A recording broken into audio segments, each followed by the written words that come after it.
Welcome, welcome everyone to the Best Damn Podcast. I am your host, John Keene. As always, I would like to thank you guys for joining me. Um, Make sure to check us out: Instagram, Facebook, Best Damn Podcast, Twitter, The Real Best Damn, and follow us over on YouTube, Best Damn Podcast Official, and on Rumble, Best Damn Podcast. Tonight, we are going to be talking about the fallen gods. So, we're going to be getting into quite a few interesting topics. We're going to be showing you, and I think this is really, really important because, we got. Well, really, so many people now, I think, are very confused on the origins of the different mythologies and the religions that we have. It's like so much that goes on, especially on the internet now, right? Um, Essentially, pushing people in the direction of worshiping the created rather than the creator. If you look at all of the ancient religions, they all resemble one another because they all seem to have this same core pantheon of gods. So we're going to show tonight how all of these people are basically the same. We're going to be looking at the book of Enoch. We're going to be looking at, the Greece and Roman gods, Persia. I mean, you name it, right? We're going to be showing it all and how they evolved, right? How all of these evolved from fallen angels to what we see in modern day demonology now. You know, um, I can't really put my finger on when it all started, right? Like I don't know when it all became mainstream like it is now, but I can remember right around the time of like ancient aliens and stuff, right? This ancient astronaut theory, it really got people onto the bandwagon, which I mean, they've been believing this for a long time, but I mean, it kind of put new life into the belief that these ETs or extraterrestrials, this is another one of the theories that they have out there, right? Or these beings, right? These sky beings, they came down here and they, in fact, created man, that we are the product of genetic manipulation, that at one point the gods were actually here on earth with us. And it's not completely off base, right? Because we do know that biblically we have um, a lot of scripture that actually backs that up, right? When it comes to at least uh, these watchers or these Nephilim coming unto the daughters of men, right, and reproducing. We see this even going back into the Garden of Eden with Adam and Eve and Cain and Abel, right? These two different seeds, and the eventual replacement of Seth and all of this. So I mean, like we see this kind of modern theme now emerging where we're looking back at these gods and saying, hey, because they're in all of these different religions, right? They're in all these different mythologies. These must be the real gods, and I think it gives rise to a lot of like really dangerous doctrines too. Because of this, people now use um, these theories, right, that connect the pantheon of gods, which most of them are connected to astrological bodies, right, within the zodiac, which we're also going to show and explain. Um, but because we have this connection, it's now allowed people to say, hey, well, this also applies to the Bible, that these are the same gods of the Bible. And I'm going to show you that that's just not true, right? When we look at the scripture, the Bible points out this thing. It's saying, these gods that you're worshiping, it's not me, right? It's not the I am or Yahweh. And these serpent beings that deceived us. So let's go ahead and get this started.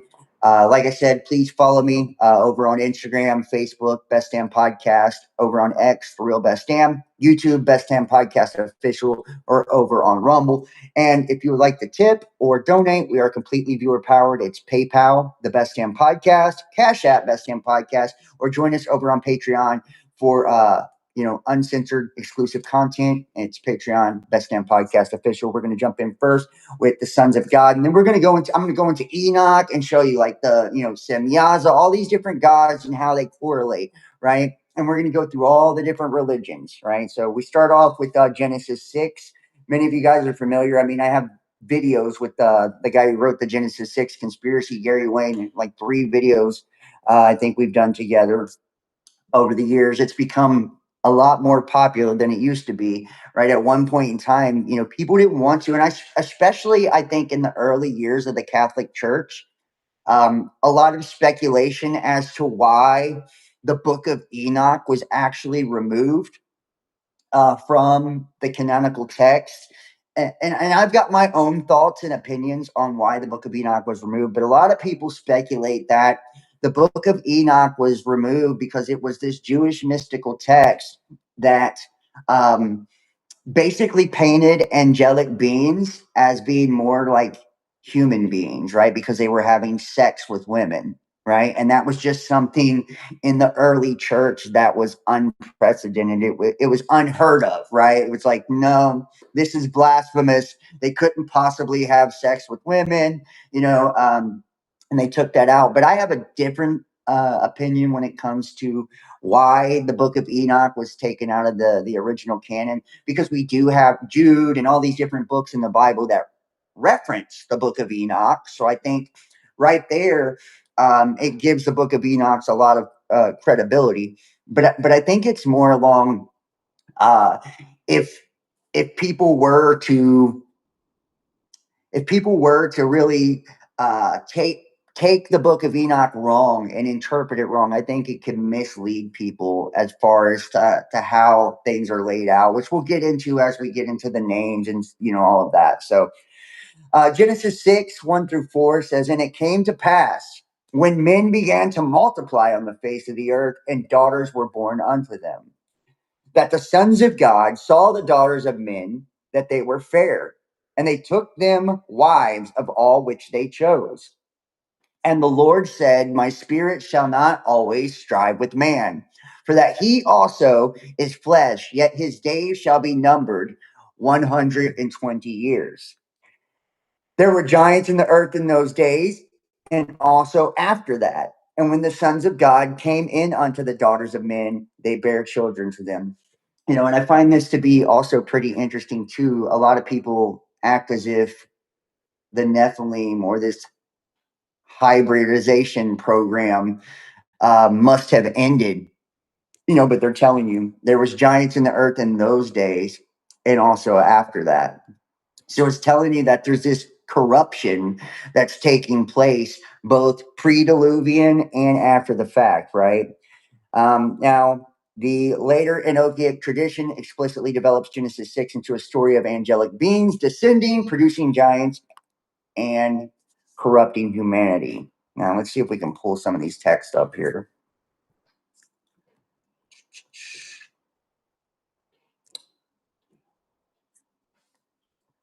Now, we're just going to take the summary from this, but this is the angelic descent and apocalyptic epistemology, the teachings of Enoch, and the fallen angels in the book of the Watchers.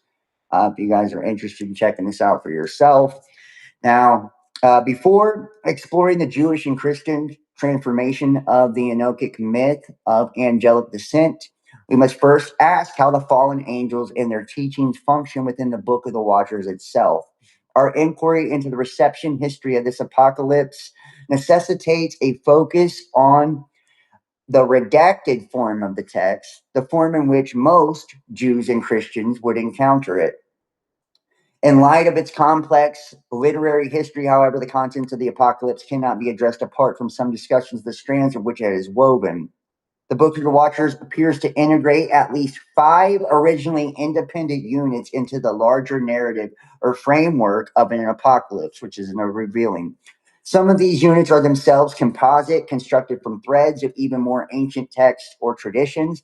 And in the apocalypse present form, the combination arrangements of these parts have resulted in the integration of traditions about 2 events with no connection in the book of Genesis: Enoch walking with God and being taken by him, and from Genesis, the sons of God choosing wives from the daughters of men.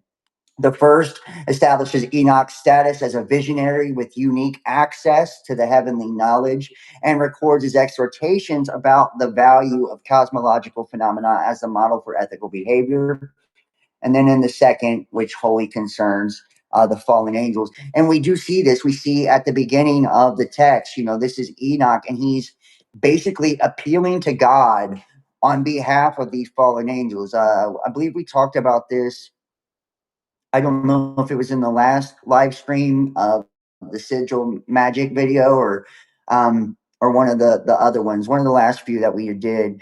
That there appears to be that like the corruption with the tree of the knowledge of good and evil, it appears to be like a multifaceted or a multi-layered corruption. It's not just this, if we look at Cain and Abel, right? One of them believed to be coming from the serpent, that when that's who's slain his brother, right? It means the Lord blessed or given me this, the Lord had given me this, the name meaning, right?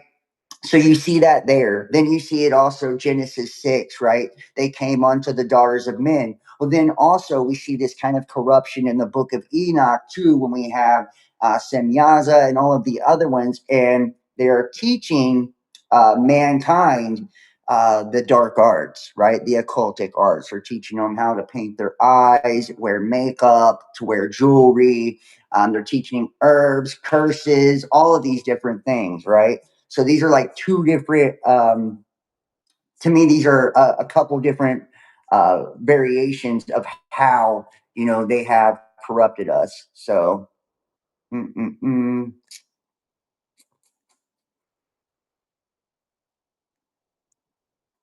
let's see here. In the book of Genesis, sweeping accusations are brought against the human race, justifying God's decision to eradicate it by flood. The wickedness of human beings was great in the earth. Every day of their formation was, not even animals escaped judgment. Flesh had corrupted upon the earth. And seeing this corruption of the flesh, that's what I'm saying. It came like two different ways, in my opinion. It was twofold, right? The corruption in the flesh was a genetic corruption, which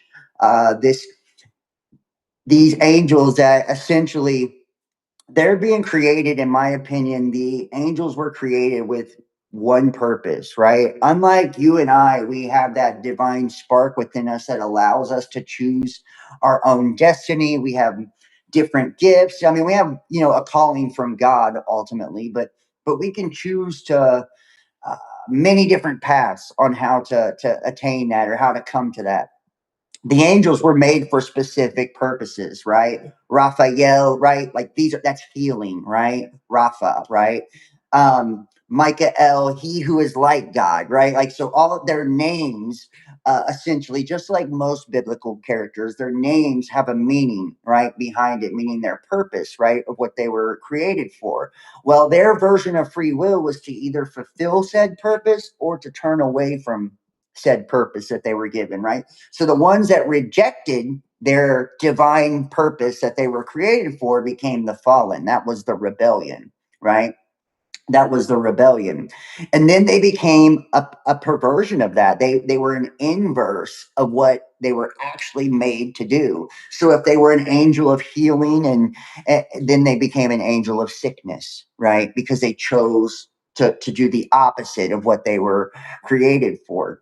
So we have based on their jealousy of this now creation of mankind being made in the image of God, right? They wanted to then corrupt us as well. So this is where you see them enter into the garden. So there's genetic corruption by mixing their seed with ours.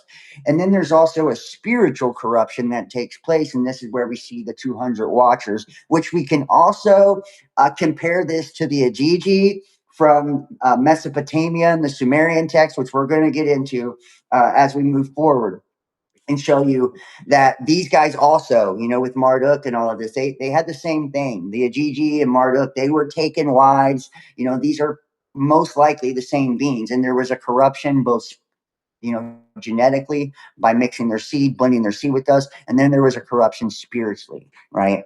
By teaching us the dark arts, right?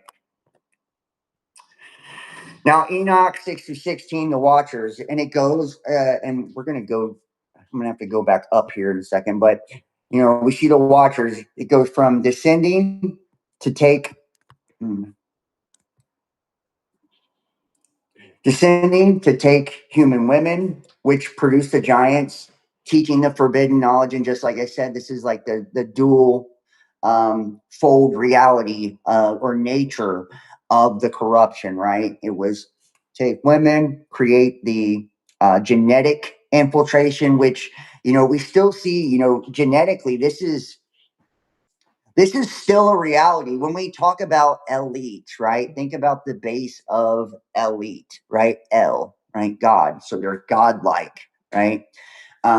If you're Israelite, right? Any type of ite, right? Elites, right? So they're elites, right? So they believe they are like of the gods, descended of the gods, or godlike. And they trace their lineage. And this is where you would get like the divine rulership of monarchs as well. If you look back at like monarchs, secret societies, these royal bloodlines, all of this, they go back to serpent seed, right? They all go back to serpent seed, right? They believe they have this divine lineage that endows them with the power to rule, right? The wisdom to rule. And these, and I'll probably cover this in the next video. It's incredibly interesting. When they created these kings, and this is what I find to be freaking wild.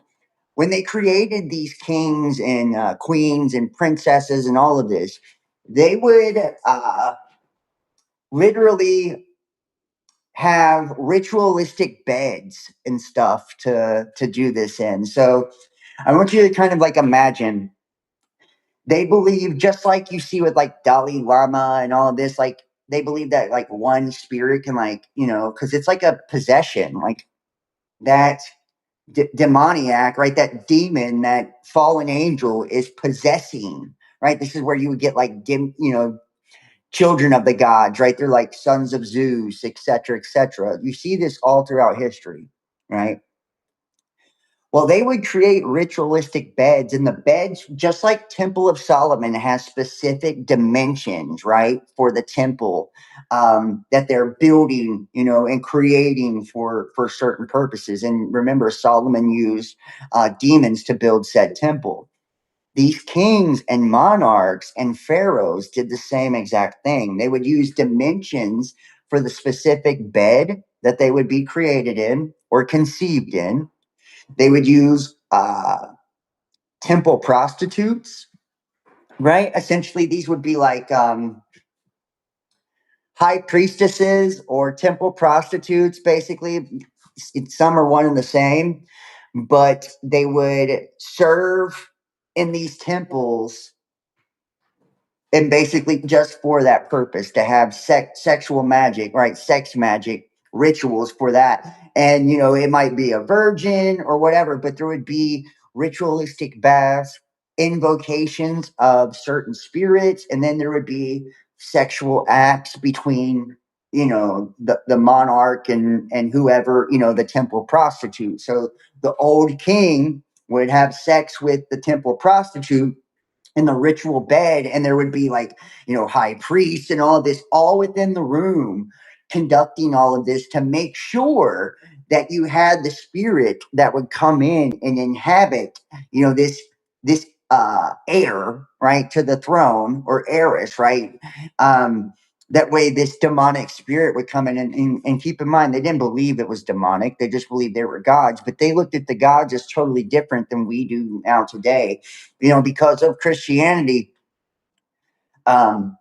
We've seen, and for lack of a better word, excuse me, demonization of demonization of these gods and idols, right? But before before the Bible and all of this, it wasn't looked as that. Before Christ, it wasn't looked at as the same. These gods had personalities, they had temperaments, right? There were, they had bad habits, good habits. They were very much like us. They believed that we come from their image, right? So we see like this process, take place of like all of them, this goes all the way back. So we look at Enoch, right, in the Watchers, right? They come down from the heavens, they descend from the heavens, take with human women, they produce their offspring, the Nephilim, the giants, right, which then teach mankind the forbidden knowledge, right, which is, so we're corrupted genetically, we're corrupted spiritually, which produces the corruption of humanity. Then we have the judgment that takes place, which that judgment, if you remember in the book of Enoch, is their offspring. They had to watch their offspring die. And if you look at like the Vedas and all of these different texts, you see that there was a war with the gods, right? So it's like historically, ancient history kind of bears out the same stuff. It's saying, yeah, these people were seeing flying Vimanas and all types of stuff. You know, we have the ancient astronaut theory, which is trying to tell you, like, oh yeah, these were just ETs. They came down here, interacted with humanity, fought wars, all of this. Excuse me. But biblically, it's telling another story. It's saying, that these are divine beings. And this is like this, the story we've been told from the beginning. These guys aren't coming from a far and distant solar system. Like when we're given like the secular perspective, it makes us feel as if, and I believe it's meant to do this, it's meant to make us feel as if we are insignificant, right, in the scheme of things.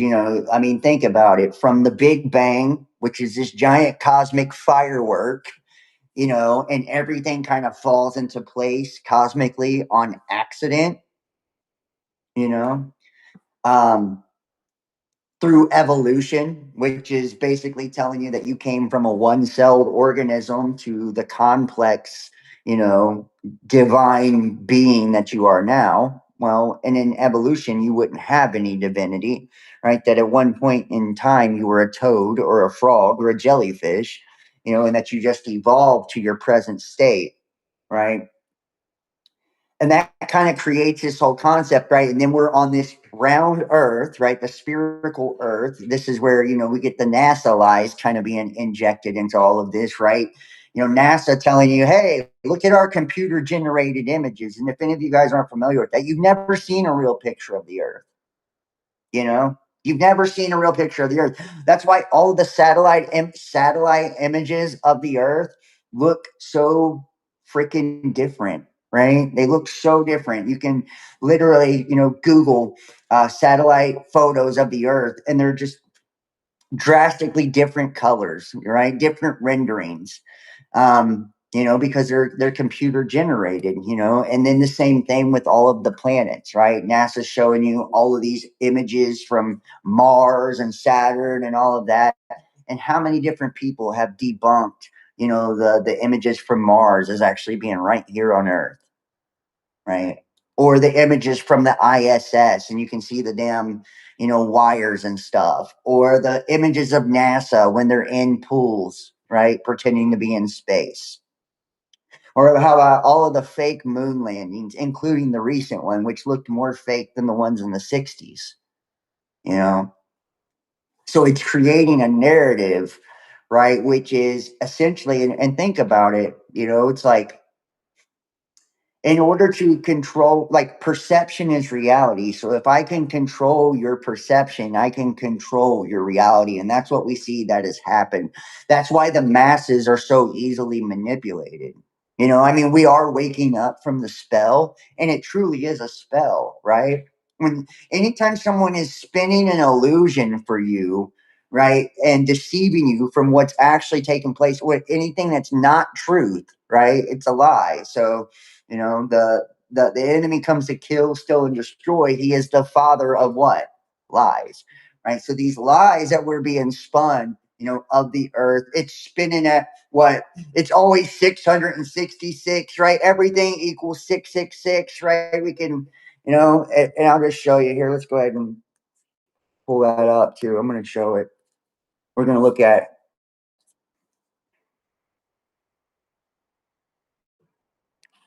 Google images of Earth.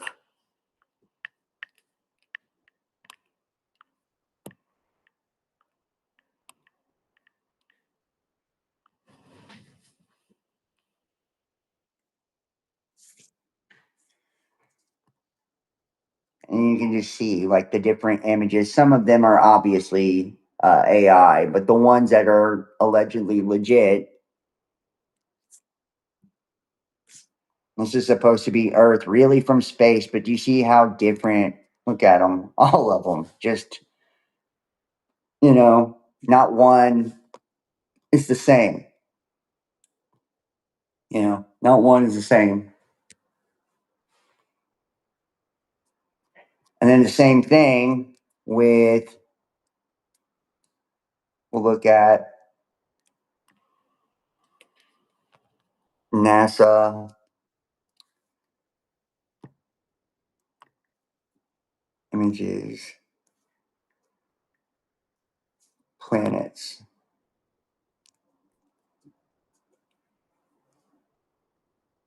Like all their images of planets are computer generated images as well. You've never seen a real picture of Jupiter or anything like that. You've seen a computer generated image that some guy rendered inside of one of the labs over at NASA. You've never seen the real thing. Just like you've never seen a real picture of Earth. And it's like, which kind of makes you wonder, do we even go to space at all? Right? And that's not even to get into all of the ISS, the fake moon landing, all of that. It's just showing you how much of an illusion is being spent. And then let's see, we look at, let's see, Earth. Let's see if it shows us the speed and all of that. Let's see if we can pull that up here. Rotation.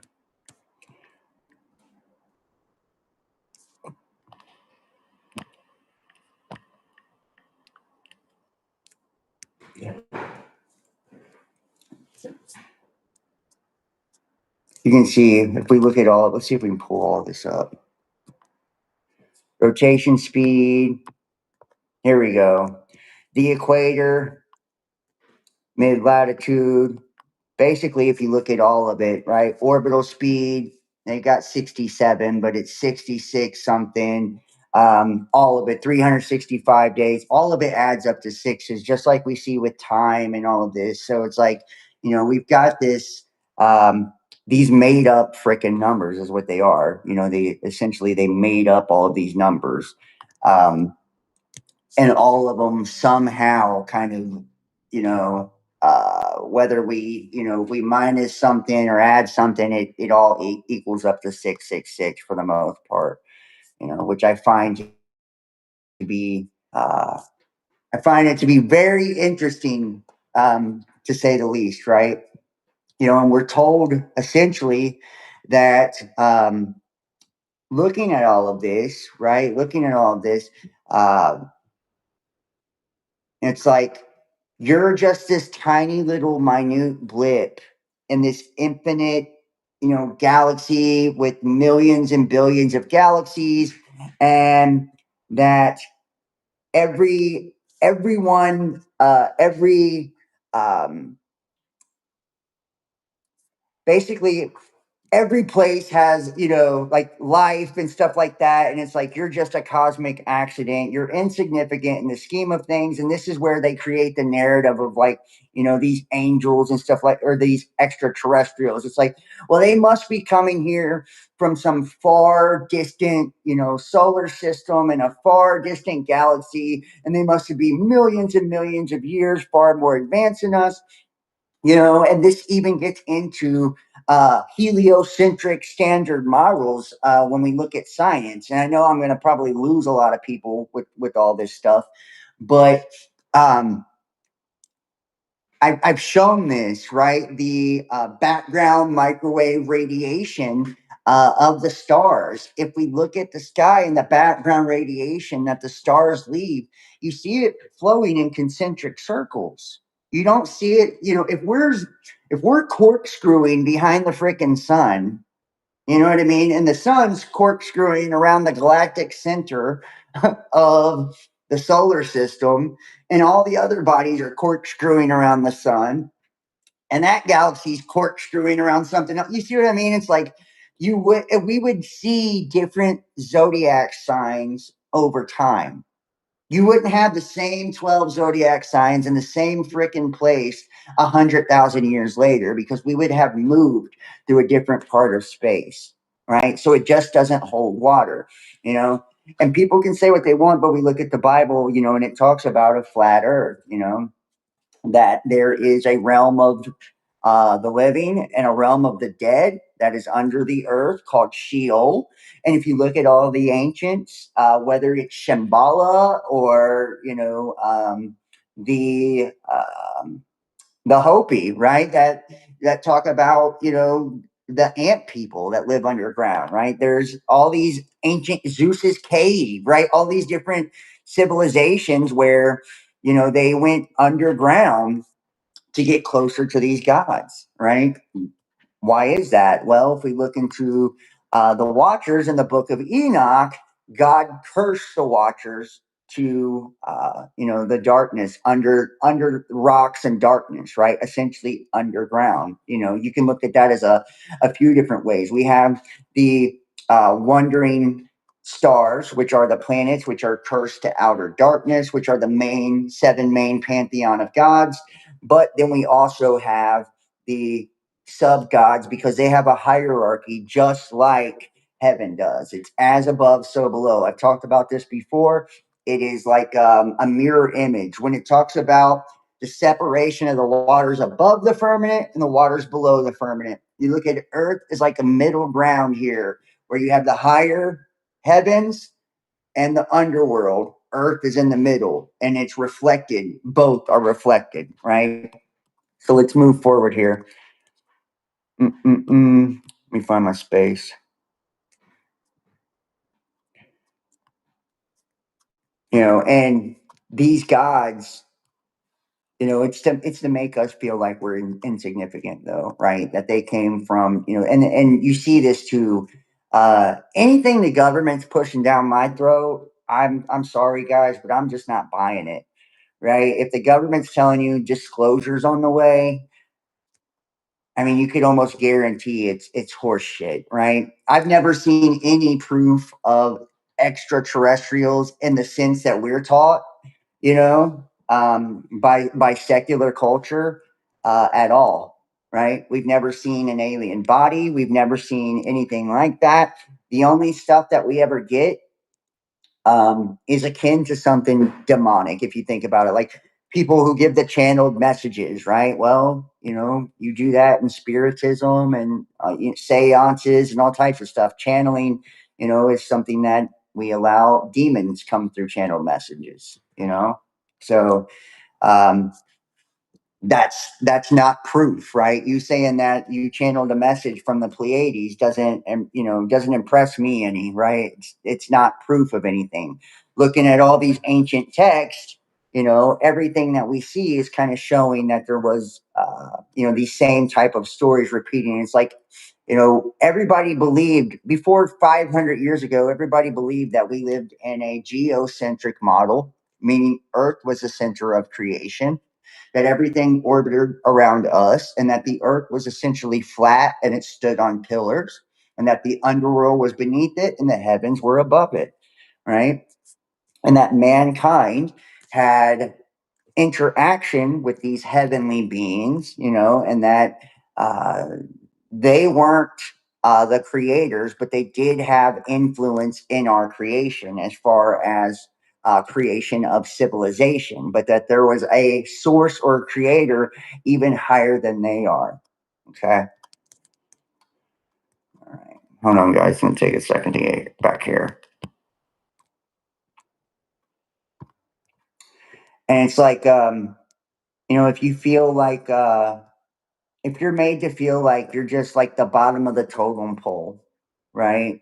When it comes to all the beings out there, it's like, yeah, if there's any other cosmic or heavenly beings, you're just the bottom of the totem pole. You got to ask yourself too, if there is abductions taking place and there is all of this taking place, does that sound like something like highly intelligent or something benevolent, you know, something that's literally kidnapping people, experimenting on them.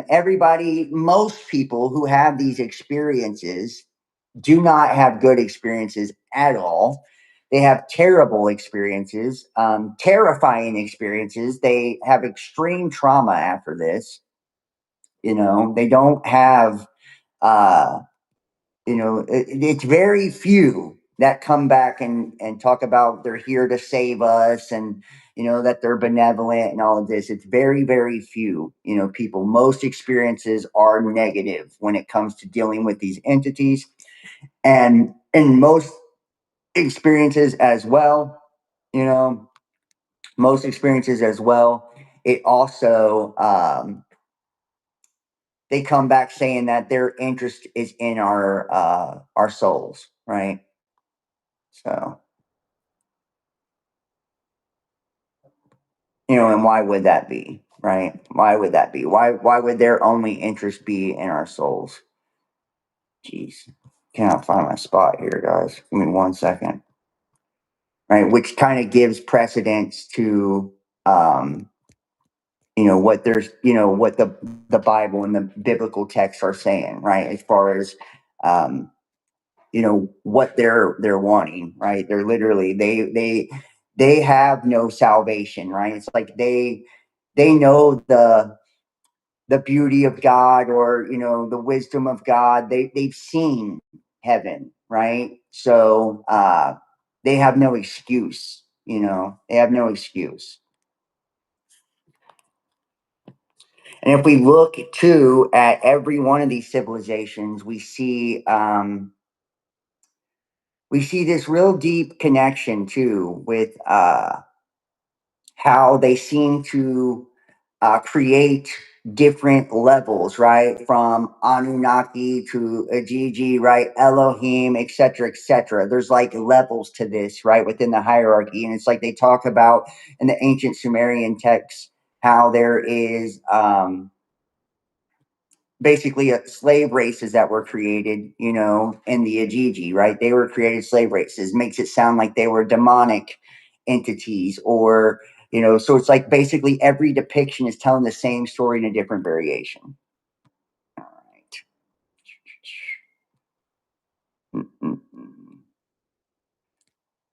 And as we move through this, I'm going to go through the planets and all of this, but I want to go to something else first. So that's what I'm looking for, guys, in my notes here.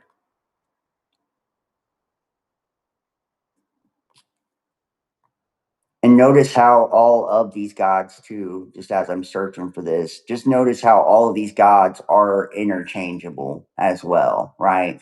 It doesn't matter like which religion we go to. If we look at, the Sumerians, or we look at, the Romans or Greek or whatever, right? It's like literally, right? These they're interchangeable. It's gods have different names, but the same type of characteristics, the same traits, the same attributes, right? Same archetypes, basically, just with a different name, because they're, different civilizations have encountered them, you know. So how would, physical beings essentially be able to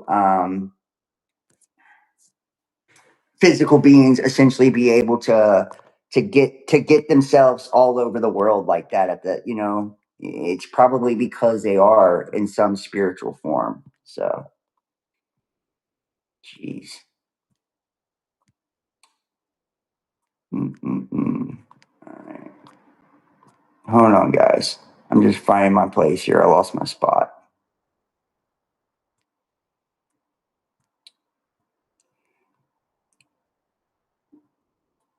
And when we look at like Enoch too, as well, you know, Enoch is Enoch is essentially showing us that, that wasn't the original purpose for these entities, right? Like their original purpose was to help guide humanity and kind of shepherd humanity, and assist with our creation, right? They wanted what we had for themselves, and they're basically trying to usurp our power, just like we see Satan trying to usurp God by being, the top dog, wanting the throne for himself. You see Satan's, the ones who followed him doing a similar thing with humanity, trying to usurp us for our inheritance from God, right?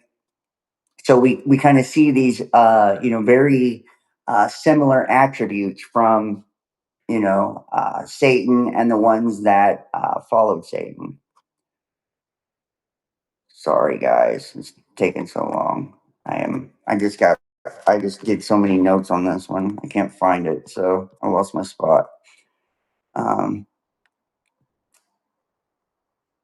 but as you can see, like, uh, all these different gods, we see common themes throughout all of them, right? From them correlating to the planets, to them ruling over certain things, from gods of love to gods of money to gods of wisdom, so on and so forth. And it's always kind of the same story, right? That these beings created man, and that the breath of life was breathed into us through some other form. So yeah, I think I'm almost here now. So all right.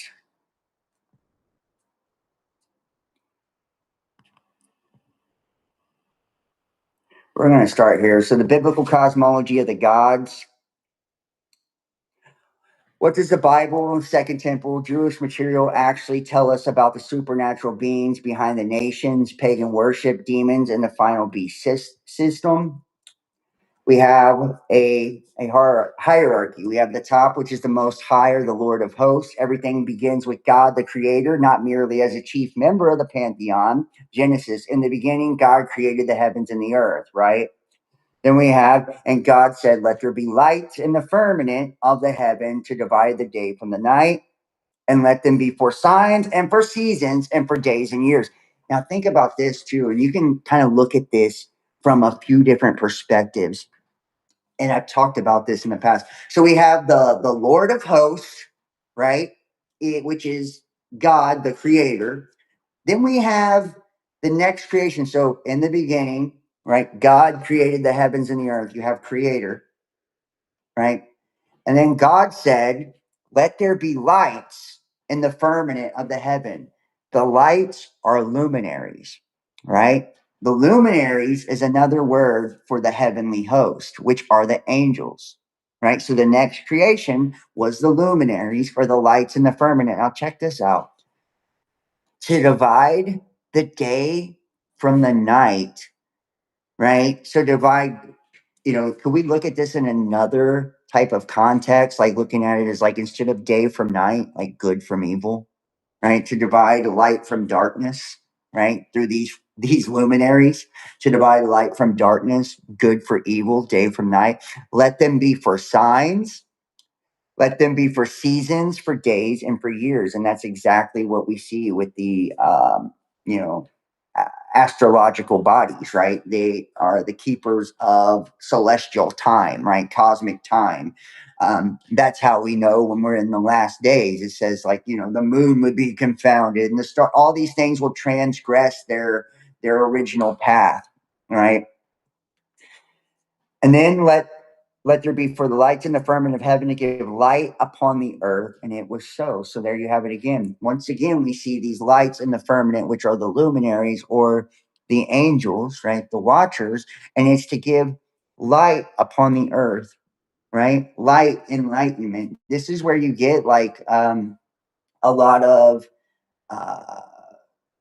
it's kind of like the schools of thought with Lucifer, light bearer, Prometheus, etc., right? Because these firmaments, these luminaries, were created to give light, right? To give light. And this isn't just visible light, We have to think of this of, like, in a spiritual context as well. This was like to enlighten, right? Because they are giving off a frequency, they're giving off an energy. So they all have, God placed them in the heavens to essentially right, rain down light and energy on us. And it's the ones that transgressed from their original position, which we call the wandering stars or the planets, that would be the fallen, right? And God made two great lights, the great light to rule the day and the lesser light to rule the night. He made the stars also. And God set them in the firmament and of the heaven to give light upon the earth and to rule over the day and rule over the night and to divide the light from darkness. And God saw that it was good. Right. So we actually see, they have, um, divine purpose as far as like enlightenment goes, the separation of good from evil, right? We look at Deuteronomy when it comes to the host of heaven. Unless thou lift up thine eyes unto heaven, and when thou seest the sun and the moon and the stars, and even all the host of heaven, remember the heavenly host are the angels, the watchers, shouldest be driven to worship them and serve them, which the Lord thy God hath divided unto all nations under the whole heaven. Right? You're saying, like, and we've seen this, from the beginning of time, you know, uh, or the beginning of modern civilization at the very least, that mankind, tends to try to worship these heavenly beings. We see it today in the disclosure movement. It's the same thing, right? What would you think would happen if there was a giant alien invasion on Earth? I mean, just knowing humans, right? Like, um, just knowing humans and how we are. We even call celebrities, what do we call them? Stars, right? We call them stars, you know, and people worship them and idolize them. Now you can only imagine if there was some type of divine being that has powers that way surpass, the ability of humanity. And what would happen if humans were to interact with that, especially now. If we look at what it says in the past, it says exactly that happened. Right? You look at like ancient Egypt, right? The pharaohs, which descended from the gods or were living gods. And you look at like even the king's list, right? These people were living like 30,000 years, right? That's not a human doesn't live 30,000 years, right? And what were they? They were being worshipped, right? The same thing with all the monarchs and stuff like that as well, right? These monarchs who claim to have divine right to rulership because of who they were descended from, same thing, right? They were looked at as living gods, right?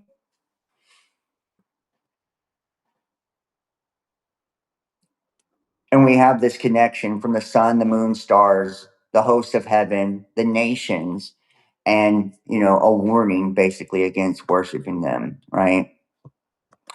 We have Psalms 82, the divine council. God standeth in the congregation of the mighty, he judgeth among the gods. How long will ye judge unjustly and accept the persons of the wicked? Selah. Defend the poor and fatherless. Do justice to the afflicted and needy.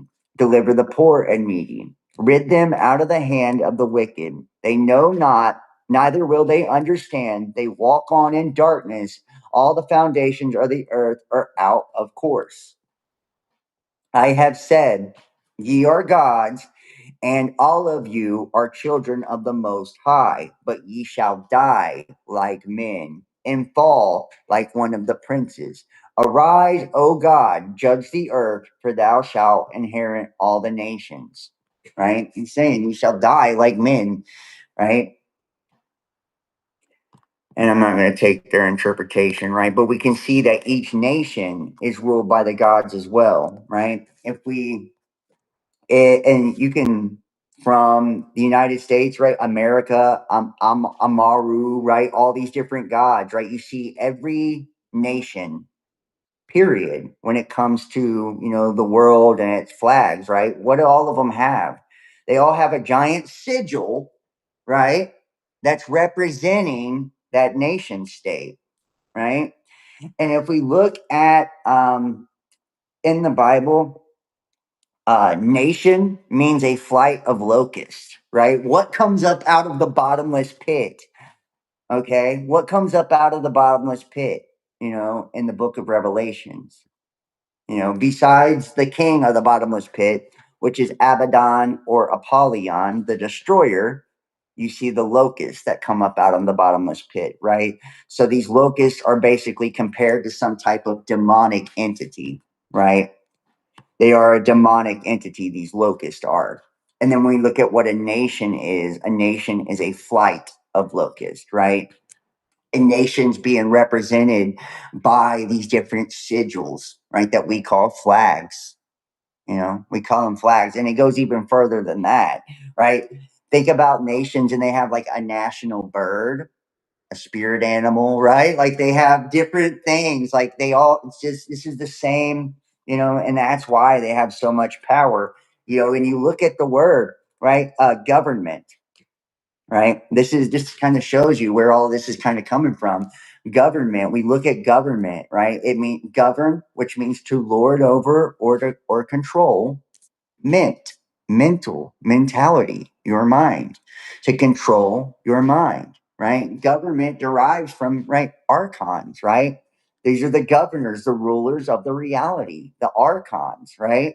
So these are the heavenly hosts that literally rule the soul system or the solar system, right?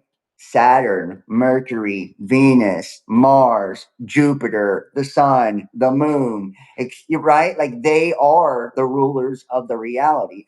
That's why they correlate to these are the seven main deities, pantheon of gods, right? And we see them through every single religion, right? Which we're about to go through the different religions and show you how they all show up, right? We see how all of this is connected astrologically, but they rule the 7 days of the week. They rule the seven chakras, right, of the physical body, and then they rule the seven colors of the rainbow. The colors of the rainbow is the covenant, right, with God.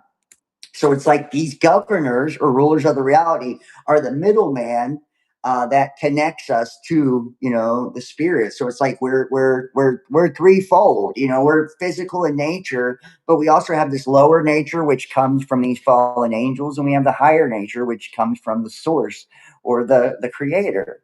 You know, and you see every aspect of the physical world is ruled by these deities, right? That's why it says Satan is the God of this world, and you can even see, and you can say, no, he's not, but he actually is, or else he wouldn't have been able to offer, Jesus, the entire world, right? He's like, I'll make you king of the world if you just bow down and worship me. He wouldn't be able to offer him the world unless he owned it, right? Unless he had it, you know.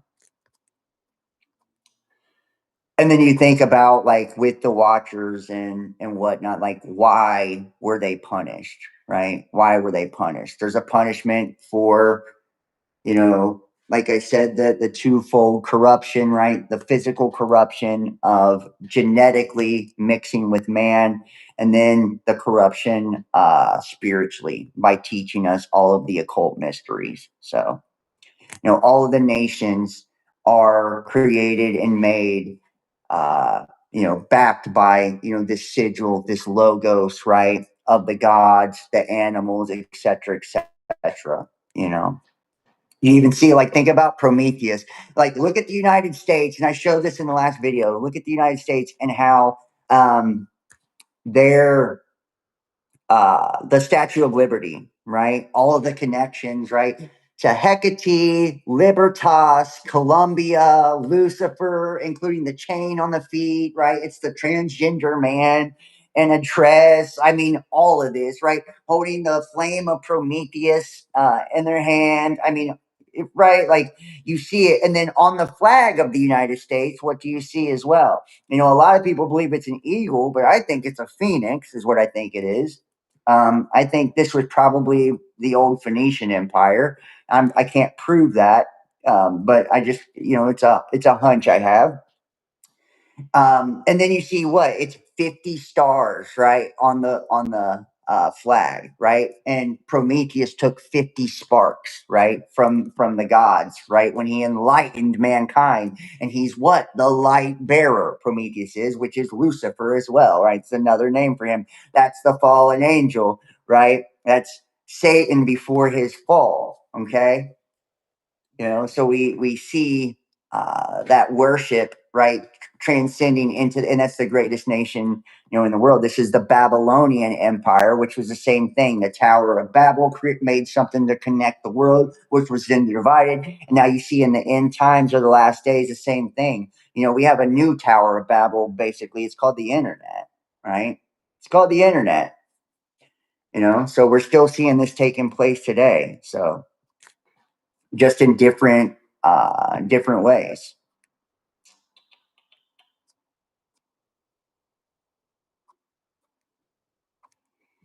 Okay, so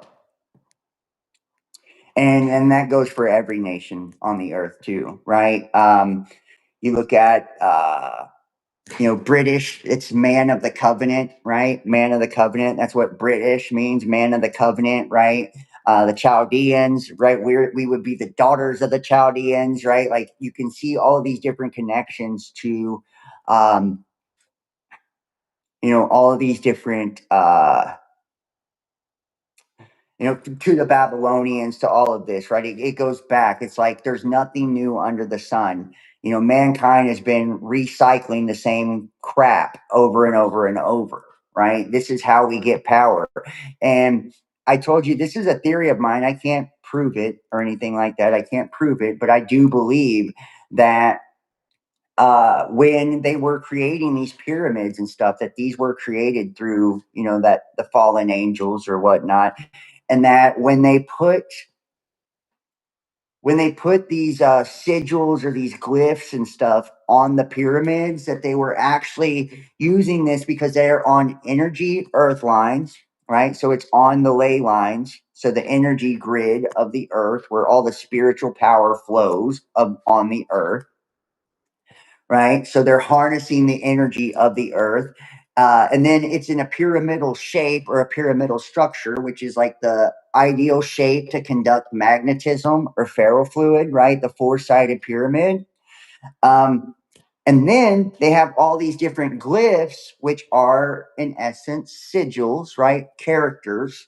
They are representations of frequency, basically, and it's to amplify certain frequencies or certain knowledge, basically, right? If we look at it, it's like, so they were basically like preserving all of this occult knowledge, on these different structures, these monoliths and these pyramids. And in my opinion, that way it would still be, as long as they were able to put these symbols, these sigils on these structures in stone that sit on these energy lines of the earth and radiate, right? And have shapes that are conductive to radiation of energy as well. And I'm not saying that they weren't factories and all of this. I'm not saying that. People believe that they were energy factories and, all of that too. I'm not saying that they weren't that, but, you know, just saying,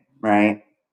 Just saying, they might be, right, like, but either way they were also probably used to amplify whatever was written on them, and they had instructions like for the underworld and all of this. So it's like occult knowledge, books of the dead, etc., etc. It's like, were they trying to preserve a specific type of knowledge for after the flood, for after Sodom and Gomorrah, right? We look at like these different cities that were underground, Kuyu and all of this, right? It's like clearly someone was preparing for cataclysms and catastrophes. And the only thing that's left standing after all these epochs and ages are the pyramidal structures, right?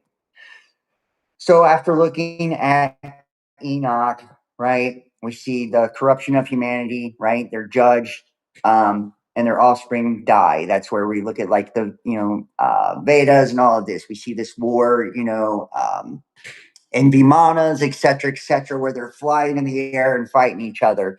So historically, there is accounts of these gods fighting, right? Which is how they were said they would, the the fallen had to watch their children kill each other off, right? And the Book of Watchers explicitly develops the idea that the spirits of the dead giants become evil spirits, right? Let's see.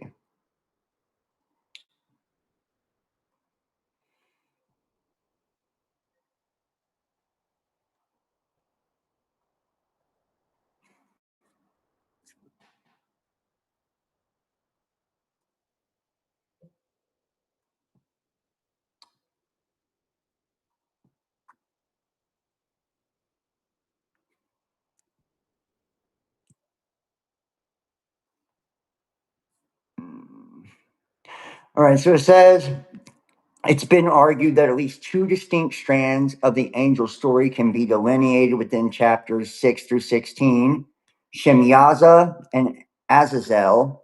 Each of the strands assign at least one part of the blame for the coming judgment of the earth to the angels. The first strand contains the story of Shemyaza and his 200 followers, which Shemyaza reminds me of Marduk, right? If we look at like the Babylonian stuff, right?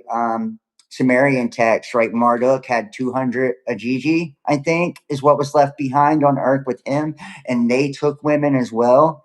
And then Azazel, it has to all sin was ascribed, right? So this is like that scapegoat thing. You know, he's bearing the brunt. This is kind of, for not for a genetic manipulation, but for the occultic one, right?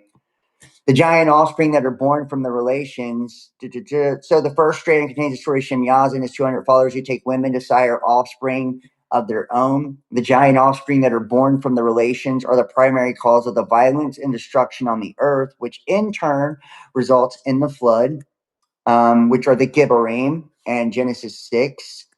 The same group, and think about this too, and we see this all throughout all these different groups: Gibborim, Nephilim, Raphaim, right? These are all different groups or families or nations, right, of these different fallen. The same group of angels has a role in the second strand, which begins in chapter 8 in the story of the angel of Azazel, right? Whose original mission of earth was to teach the arts of civilization for the good of humanity. Once again, we see the same strand. I know it's been kind of a slow start here, but this is where I really wanted to get in this and like really beat this down. So Lord of hosts, God, the creator. Everything starts right in the beginning was God, right? God created it all. Then he creates these luminaries, these heavenly hosts, right? To separate the light from the darkness, good from evil, right? And to bring light onto humanity, right? To enlighten us. Knowledge, right? Bring civilization. But they didn't bring the civilization that God that designed them for, obviously. They brought a different type of civilization, which was the occultic knowledge, right? So instead of coming down here and stewarding and shepherding humanity like they were told to watch, not engage, and to assist us with, our enlightenment in the way that God wanted it to. Instead, we see this usurpation, right, of God's design by attempting to place themselves as gods, right, and have us worshiping them, and then genetically manipulating us by putting their seed with ours, and then the spiritual corruption of teaching us all of the dark arts, the occultic arts, right? The same group of angels, Azazel, whose original mission, and then look at all of the different cultures. Lucifer, right? Angel of enlightenment, right? Hillel, right? He was of music, enlightenment, all of this. He's one of the top seraphim and cherubim, top ranking angels. He falls, right? Becomes Hasatan or Nahash, okay? And then we look at, all of these other Prometheus, the one who brings the enlightenment, stole the 50 sparks, and then he's punished by Zeus, right? And he has the vulture that comes and eats his liver every night, right? And his brother, he's married to Pandora, who has Pandora's box, which allows all the evil out, and they come as sprites or demons, right? And it's a cube, it's a box, a cube, right? This is that Saturn cube god, Kubala, right? Kubala, right? The cube god, the Lord of the Rings. And what happens? It brings upon all these different sprites. The sprites are demons, and that's what happens to the children of the fallen angels, right? They're the Nephilim. They were giants at one point, but then when they die, they become the evil spirits to torment mankind. They're stuck on the earth. Okay.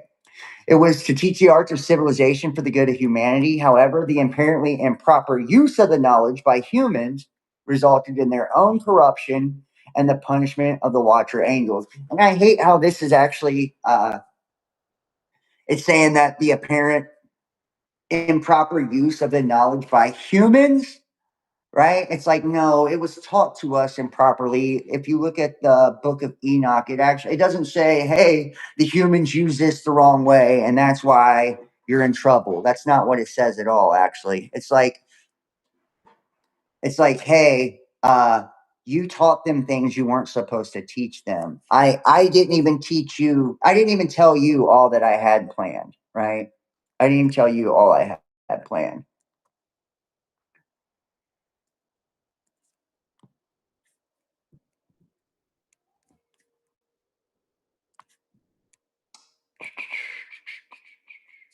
And one question, uh, it says, the story continues with the outcry of humanity because of destruction caused by the giant's offspring, which in turn solicits a response from heaven, right? And this brings in the destruction. And this is Genesis. And at the time that Enoch spent with the angels, beginning in chapter 12, Enoch is told to go and tell the watchers of heaven that they're approaching destruction and punishment for their sin. Now, I want you to kind of think, too, to like the Anunnaki and the different epics and tales that we have of them, or to Ragnarok with the Norse, right? There's these destructions of the world of the gods that happens too, with the Ragnarok being a future, but destruction, but with the Anunnaki, they had the evil wind, right, where they all go up in their spaceships. They had the great flood, the deluge. There was a couple destructions and the epics of, the Anunnaki, the Sumerian tablets and texts, right? There's a couple different destructions where they get wiped out, and they try to hide from the coming destruction. The first one, which was meant for man, which is the deluge, and then we see Veasudra, which is Noah, where Enki speaks to the reed wall and warns Noah or Veasudra of the coming flood. Which Veasudra basically, he was an offspring of Enki, right? Which is not the story that we're told in the Bible. The Bible says that Noah, which is warned by God to build the ark, it's because he's pure, right? And then what do we, and I want you to kind of think about this too, which one is which, because what, Noah was a son of Lamech or whatever, and they told Lamech, like, hey, don't be mad at your wife because your son is yours, because he looked like he came from one of the gods, right? He looked like he came from one of the gods. And so he thought that his kid wasn't his. And, an angel came to him and was like, hey, don't worry about it. Even though he's shiny, he's one of the shining ones, don't worry about it. He's yours, right? Don't get rid of him. Don't punish her, you know. And then he becomes Noah, and God saves him because he's the only one that doesn't have the corrupt genetics, right? And him and his sons, right, and all of the animals on the ark. But we see a different account from the Sumerians. And it does seem like always the polytheistic account versus the monotheistic account. They're very similar in a lot of ways, but it's like two different perspectives. One is a perspective that these deities or entities or these celestial beings are good, and one is that they're not, you know? And you're going to see this narrative kind of as we go through, each and every one of these things. It's like the same narrative, it's like it's a perspective of, how do you see these guys? Do you see them as saviors, as bringers of enlightenment, you know, as upgrading humanity genetically, as upgrading civilization, or do you see them as, our oppressors? As enslaving humanity by creating these monarchies and these governmental systems, right? And civilization even though it seems like it's brought us a lot and given us a lot, I want you to kind of think about this. And this is the way I heard it not too long ago, and it really impacted me. Thinking about it like this, I want you to think about farming and agriculture and all this, and how modern farming and agriculture and animal husbandry and all of this, right? Like this has brought us modern food, right? And all these ways that we eat now, right? We eat modern, we're able to have all of the food we have and all this, we think, because of agriculture and farming and livestock and all of these things, which would be brought to us by the gods, right? By the fallen, the watchers. Okay, they're the ones who taught us all of this to bring civilization to a higher place. But did that actually bring civilization to a higher place? Or did that enslave us to a system? Say, well, how could you even think that, John? I mean, weren't they just, like running around foraging, eating dog shit and mushrooms before all this happened? It's like, no. Matter of fact, the Bible says that like the earth has everything that we need, right? Like the birds, the animals, the fish, they don't want for anything. Their food is provided for them. And that if God does that for them, how much more does he do for us? Now, think about agriculture. What it actually did was destroy the natural ecosystem in many places, right? So, where food grew plentiful, now food which was grown plentiful and abundant all over the earth, and we could all take of it freely, is now controlled by few, right? It's grown in mass and controlled by few, which then, as a result of that, would bring like famines and plagues and pestilence because it's unnatural to the order of what God had created, right?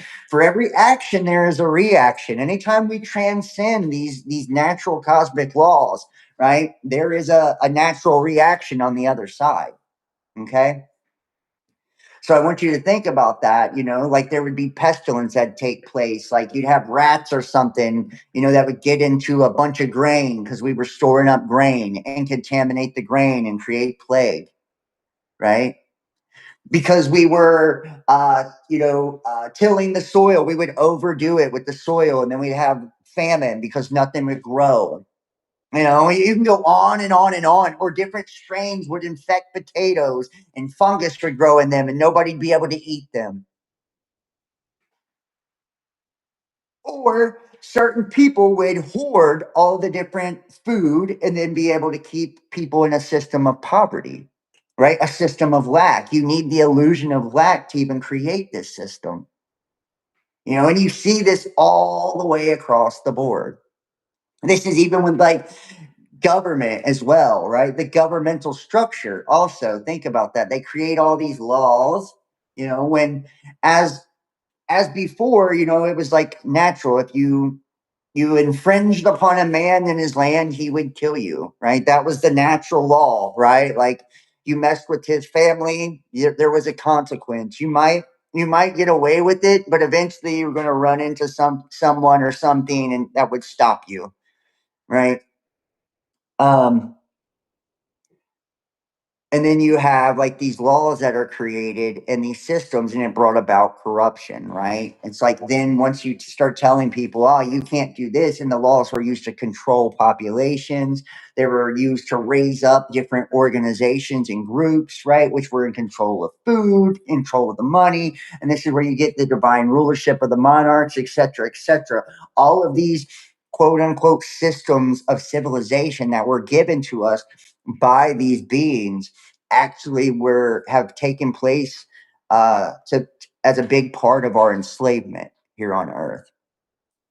So did it actually bring us civilization and advancement, or is this actually what has been used to institute a system of enslavement, not just physically but mentally and spiritually as well, because most of it has made us spiritually sick, right? And living in unnatural conditions has made us mentally sick, emotionally sick. We're disconnected from the earth. We're disconnected from the animals. We're disconnected from each other. We're disconnected from God, right? We're disconnected from all these things because of this civilization that we were raised up to. And we see where it's taken us. It was like a long, drawn out plan to now, we're not only just trying to transgress and like the natural order of things when it comes to food, water, right? All of that, the laws, the orders, civilization, all of that. Now we're trying to leave our physical bodies, right? We're trying to create chips that we can put in our head to think for us, and robotics and stuff like that. Like you see what I'm saying? It never ends. It never ends. That was always, in my opinion, that was always the end goal. It was always the end goal.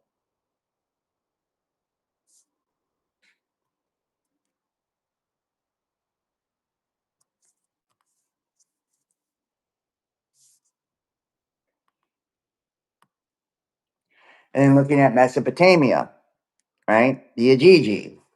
The Aiji or Agigu are, there aren't simply Mesopotamian fallen angels.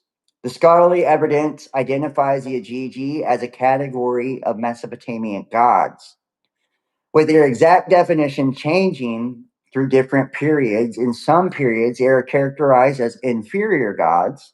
Later traditions distinguish them from the Anunnaki as celestial deities.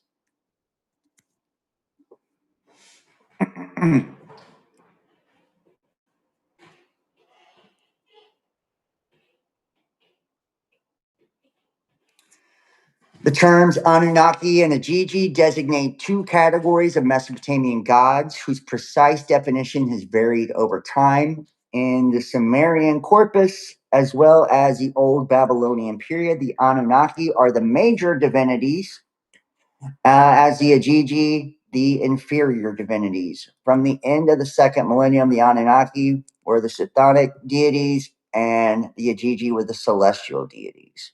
Okay, so, and I want you to kind of think too with the Anunnaki, right? Those from the heaven came, or however they translate that, right? I want you to kind of think like their father, right? Their father was Anu, right?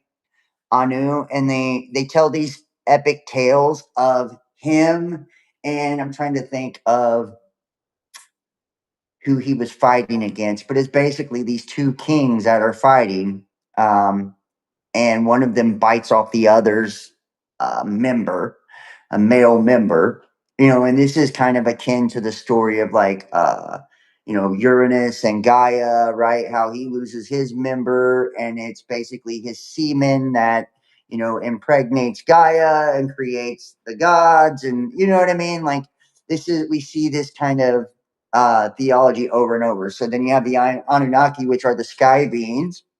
But then it becomes the tale of Nibiru, where they destroy Tiamat. And, there are many schools of thought that Tiamat, which her consort was Kingu, right? That Tiamat was the original body of planet Earth, right? That planet Earth is, in essence, a piece of an old planet that was destroyed. Okay. And Kingu being the moon, right? He was the moon, right? They turned him into the moon because he, was so loyal to Tiamat, so they made him orbit her, but he's always looking at her, but he can never touch her, basically, right? Um, and that the rest of the pieces of Tiamat were scattered throughout the universe, and a lot of people believe that this is the hammered bracelet or the asteroid belt. Are the remaining pieces of Tiamat, right? Now, the University of Pennsylvania's project describes the Aiji as a group of possibly 7 or 8 gods and notes their relationship to the Anunnaki isn't completely consistent across the corpus. But I disagree with that. Like I said, if we look at certain epics and tales, that's not the story at all. Marduk was, supposed to rule the Anunnaki, which we're getting an error on the site, but Marduk was supposed to be the leader of the Anunnaki. He was to take the throne. He was the son of Enki. It was Enki and Enlil. Enki being the older brother, the shepherd, and then the warrior being Enlil. This is the story of the two brothers. We see this all over the place. The Hopi, it's Pagan Hoya, Palanga Hoya, right? Like you see this over and over and over, these tale of these two brothers. Um, and Enki, which he was first Ea, right? He was Lord of the water, then Lord of the earth, right? Which we see this same thing with the waters of the heaven and earth, right? Like the same type of symbolism. And his brother actually had the divine right somehow because he was his father, Anu. His mom wasn't royal or whatever, but his brother's mom was his dad's sister or something like that. So by the rights of the throne, he takes the throne and he becomes the Lord Commander of the earth, right? Enlil does. So he's calling the shots.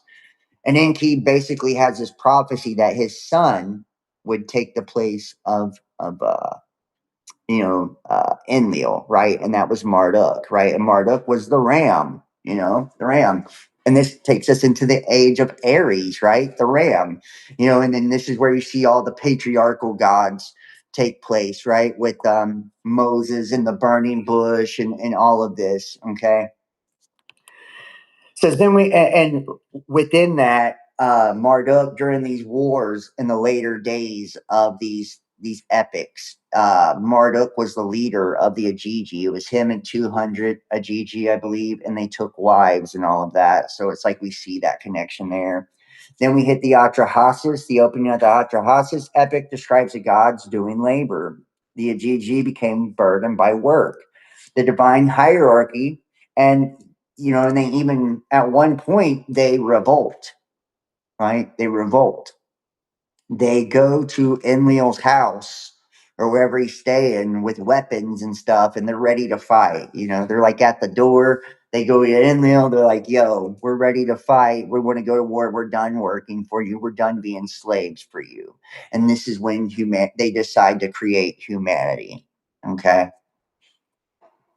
And you can see here we have the hierarchy of the Anunnaki to the Aiji, right? Forcing them into labor, then the rebellion, then the creation of humanity, right? The Aiji versus the Watchers, right? Could the Aiji and the Watchers represent related developments within a broader ancient Near Eastern tradition concerning supernatural beings, heavenly hierarchy, forbidden knowledge, my chair, sorry, and divine rebellion? Because the scholars have actually proposed Mesopotamian and ascendants for the Watcher tradition. Amar Anas argues that the Enochic Watchers tradition derives in part from the Mesopotamian traditions concerning the Apkallu, the antediluvian sages.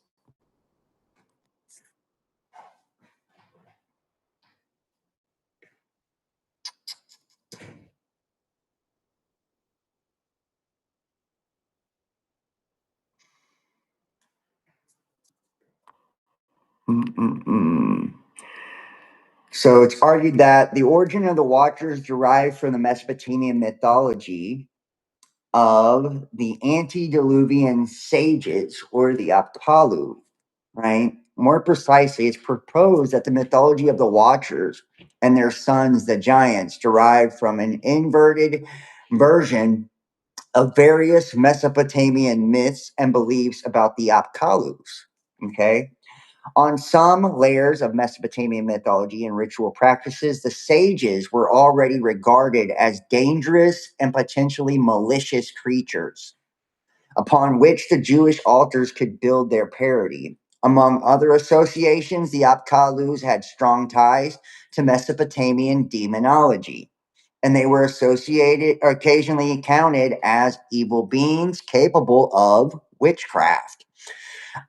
This shows that the wickedness of antediluvian teachers of humankind and Jewish sources are not wholly an inversion of the Mesopotamian traditions by Jewish scholars, but was partly taken from already existing trends in Mesopotamian demonology, right? So it's showing you like this all derives from older stuff, basically, right? So we're seeing this is like a chain. We're connecting one mythos to another, to another, to another, to another. It's basically where times do you get to a certain point and you say, well, this, it's more than a coincidence.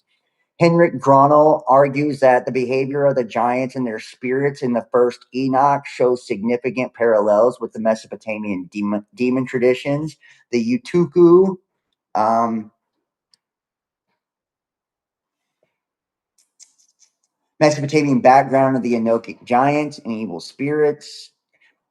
The myth of the fallen watchers and the giants, illegitimate offspring of the fallen angels, are depicted as exceedingly violent beings that consume the labor of all of the sons of men. And I want you to think about this too. Does this doesn't delineate from the Bible even a little bit. What happened when the serpent was cursed by God, right? In the garden, the serpent tells Eve, surely you won't die, right? If you eat from the tree of the knowledge of good and evil, that you will be like God and your eyes will be opened. Okay. Now let's go take that, right? We have that. God said, let there be light, right? Luminaries, right? And it was good, right? To separate the light from the darkness, right? So from knowledge and ignorance, right? Good and evil, right? Truth from a lie, right?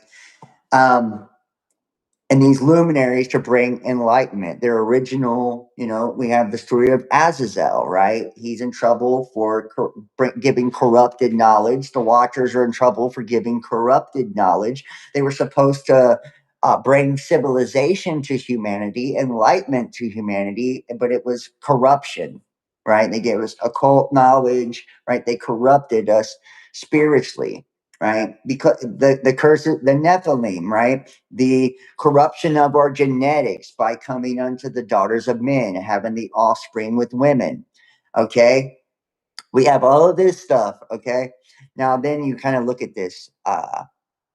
They were cursed. The serpent was cursed to crawl on his bellies and eat of the dust the rest of his days, right? Man was made from the dust. He said, from the dust you came, from the dust you shall return, right? So eating the dust, he's feeding on man, right? He's feeding on Adam.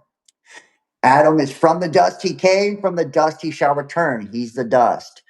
The serpent is cursed to eat from the dust, and he would bruise his heel and he would bruise his head, right? Strike his head, right?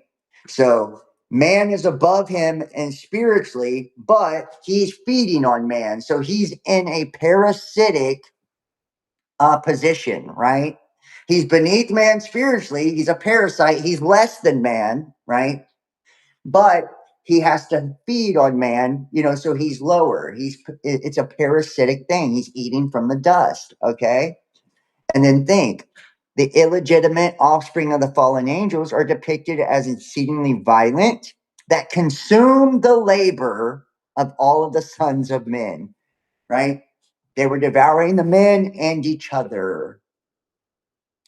They kill men, they devour them, they drink blood. Think about demons to this day, right?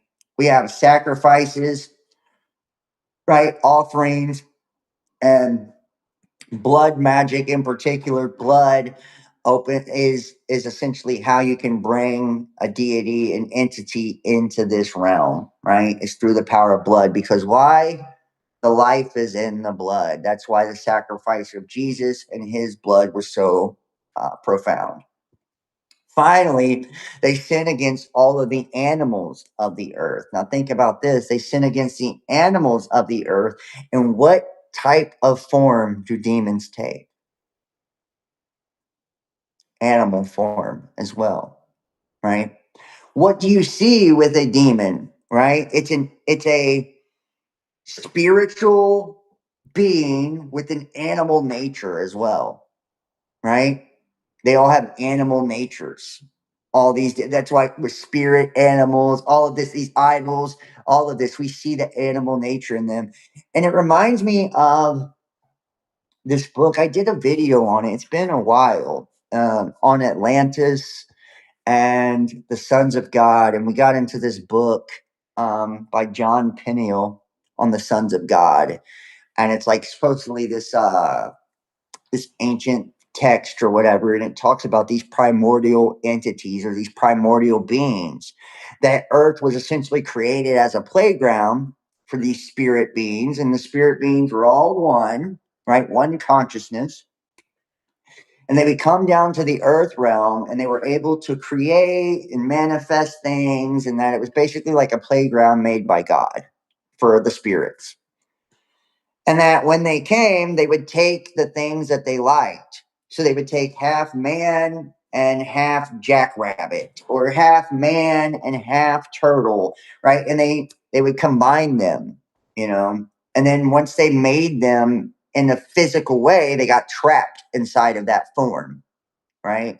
So half of their nature was animalistic, meaning they were driven by sexual desire, the desire to feed. Know about animals, they're on autopilot, right?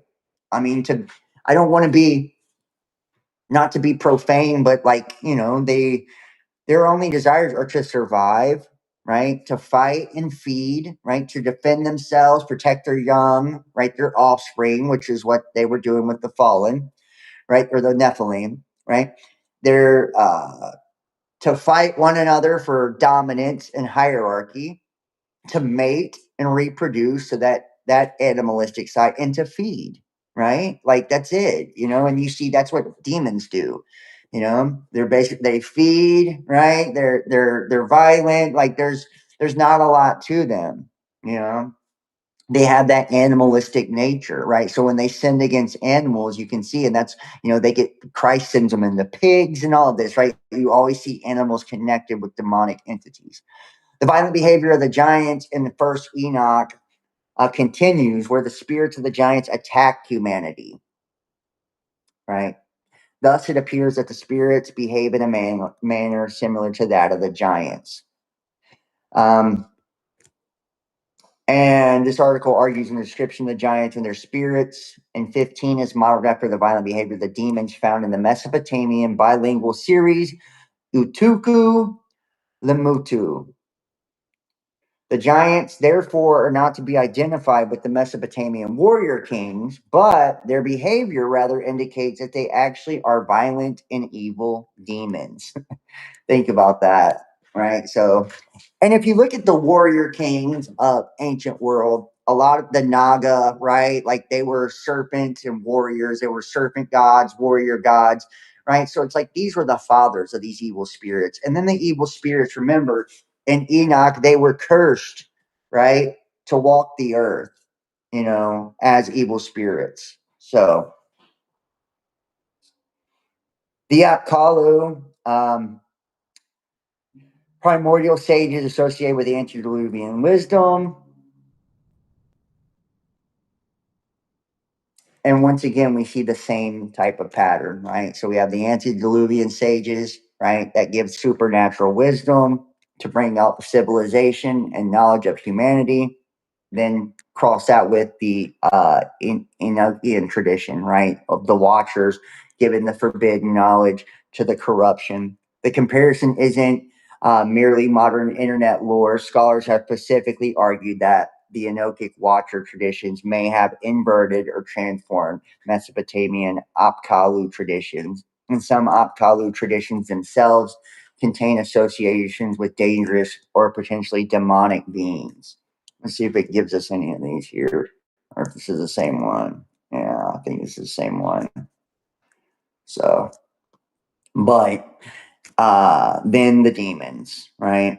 And this is kind of bringing the connection together. The Mesopotamian demonology includes beings such as Utuku, Galu. Let's see if we can pull this up. Give me 1 second here. But we can see, like, it's listing us the names of, yeah, it's not going to give us it. I don't have access to the full article, so that sucks. But we can still see what it says here. So we have the Utuku Mesopotamian demonology. Okay, we have Utuku, Galu, Rabisu, Lamashtu, Pazuzu, and other classes of hostile spirits. The really important scholarly connection is that the violent behavior of the Enochic giants and their spirits has been compared with Mesopotamian demon traditions.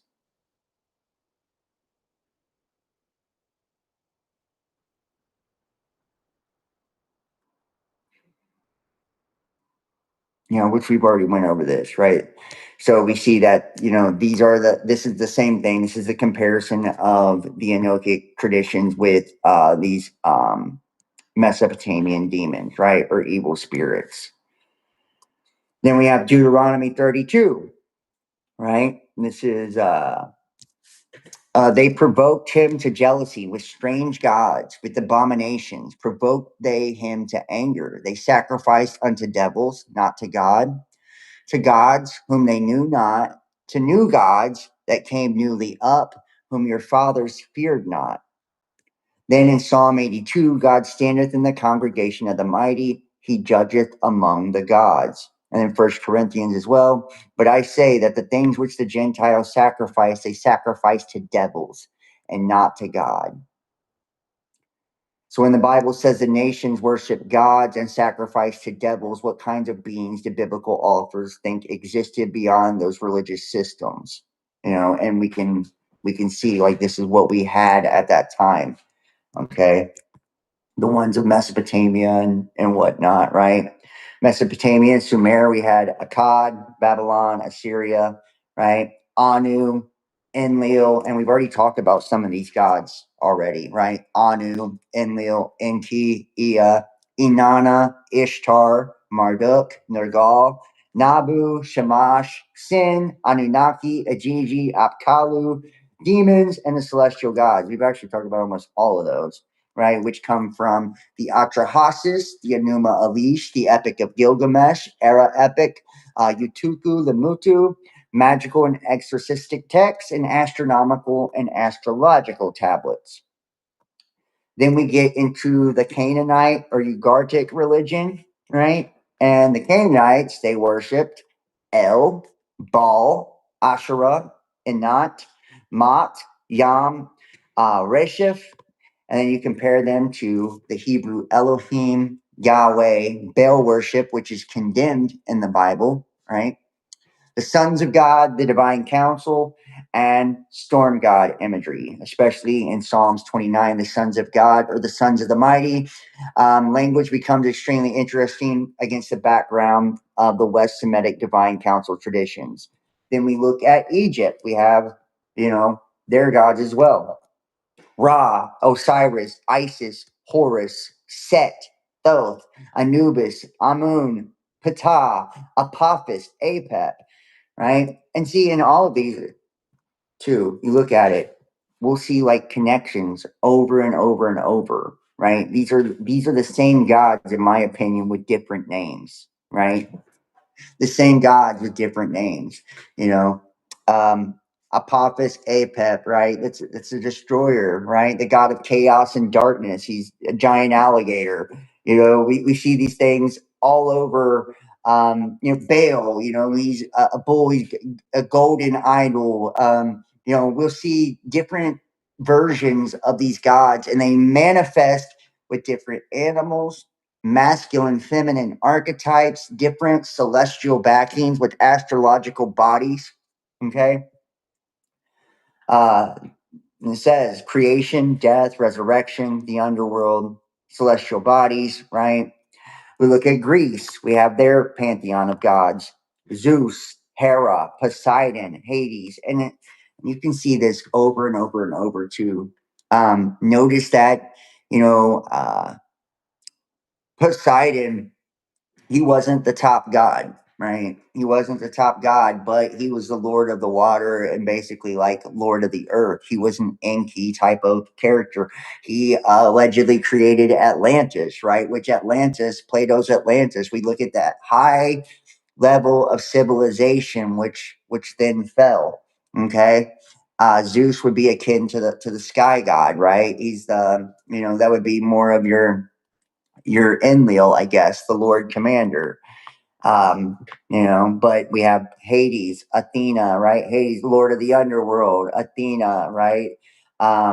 Apollo, Artemis, Ares, Hermes, Aphrodite, Dionysus, which take a look at each one of these, the same thing. We have a chain of the way that these gods have their lineage, right? From Elohim, Anunnaki, Aiji, etc., Apkallu, right? Titans, Olympians, Gigantus, Daemons, Erinus, Ceres, Lamia, Typhon, right? So Greek mythology, we have the primordial entities, like I said, like Uranus, Gaia, etc., to the Titans, to the Olympians, which are Mount Olympus, which is Zeus, Hades, etc., right? Titans being Kronos and all of that. And to the heroes or demigods, which would be like your Nephilim. Okay, so these are the mixing of the daughters of men with these gods. Okay, so the heroes of old, the men of renown, right? Hercules, etc. Down to the daemons, right, or spirits, right? Uh, and then look, the biblical Enochic model is God, right? Heavenly beings or the luminaries, to the rebellion, right? Which is Hasatan and all of his angels, right? To the giants or the Nephilim, down to the evil spirits or the demons that we see today, right? And it says we're comparing structures, right? It's not saying they're exactly identical because they're not. You're going to see slight variations within each one of these, but it's like it's not a coincidence that you can go through every age and every civilization, right? Now look, Rome reorganized much of the Greek divine system, right? So look at the comparison. Oh, you have Greek on the left, the Roman on the right, right? Greek, he was called Zeus. Rome, he was called Jupiter, right? And once again, like I said, you're going to see, remember, they sinned against animals, okay? What did Jupiter have? He had an eagle, right? It was like a three-headed eagle or some crap, right? That's what he had. He had an eagle, and you're going to see this with all of them. They all have, these different animals, they could take the form of animals as well if they come to visit you. Odin could come as like a raven or a crow or whatever, right? Which he was the one-eyed god, right? Where we see all of that, you know. Um, which takes us to Saturn, right? Who has the hexagon on the North Pole, the all-seeing eye on the South Pole, or you could even take it to Jupiter. Jupiter's got the great red eye, right, on him as well. So these are all single eye gods, right? Jupiter being the king of the planets too. We've talked about how astrologically you see their story played out astrologically also, right? With the great Saturn Jupiter conjunction, Saturn or Kronos, right? The Titan, who's the head of the gods, right? The father, the all father, right? Of these gods, who's then usurped by his son, Jupiter or Zeus, right? To become the king as he crosses in front of him, right? And this is where we get the Nibiru, right? The planet of the crossing, right? It's Jupiter crossing in front of Saturn. And then when Jupiter, he's red striped planet, looks like he has wings, right? That's where you get Nibiru. And that's ancient Babylon. Jupiter was called Nibiru, right? So it kind of puts the piece together. And notice that this marked every time this great Saturn Jupiter conjunction took place, or this crossing took place, celestial crossing, it marked the end of an age. Right? It marked an end of an age. And we can see this. I've done this in previous episodes. I don't have the graphic here right now, but you can go back and watch some of my past episodes. And I show literally that every great Saturn Jupiter conjunction, there's a great reset that takes place. And the last exact conjunction we had before we had one in December 21st of 2020. But it was like 800 years before we had an exact one. Before that, there was one 400 years prior to that, but it wasn't an exact conjunction. We had the last exact one was like 800 years, right? So, and we see a great reset take place at both those time periods, right? So we have, and you can go all the way back and see the same thing, and isn't it interesting as well? You see a lot of and that's where you get like this concept of like the war in heaven, stuff like this also, which I do believe there was actual wars in heaven take place, like with the Vimanas and all of this, the gods actually fighting. We hear this over and over. There was a war, with the Anunnaki, right? When they let off the evil wind, which was but basically like a nuclear bomb, and Marduk and the Aiji and the war that was taking place on Earth then. But in the gods war throughout every mythology, basically. So Greek, we have Zeus, Roman, Jupiter. Greek, it's Hera, right? Roman, it's Juno. Greek, it's Poseidon. Roman, it's Neptune. Greek, it's Ares. Roman, it's Mars. Greek, it's Aphrodite. Roman, it's Venus. Hermes, Mercury. Cronus, Saturn. Artemis, Diana, Athena, Minerva. Okay.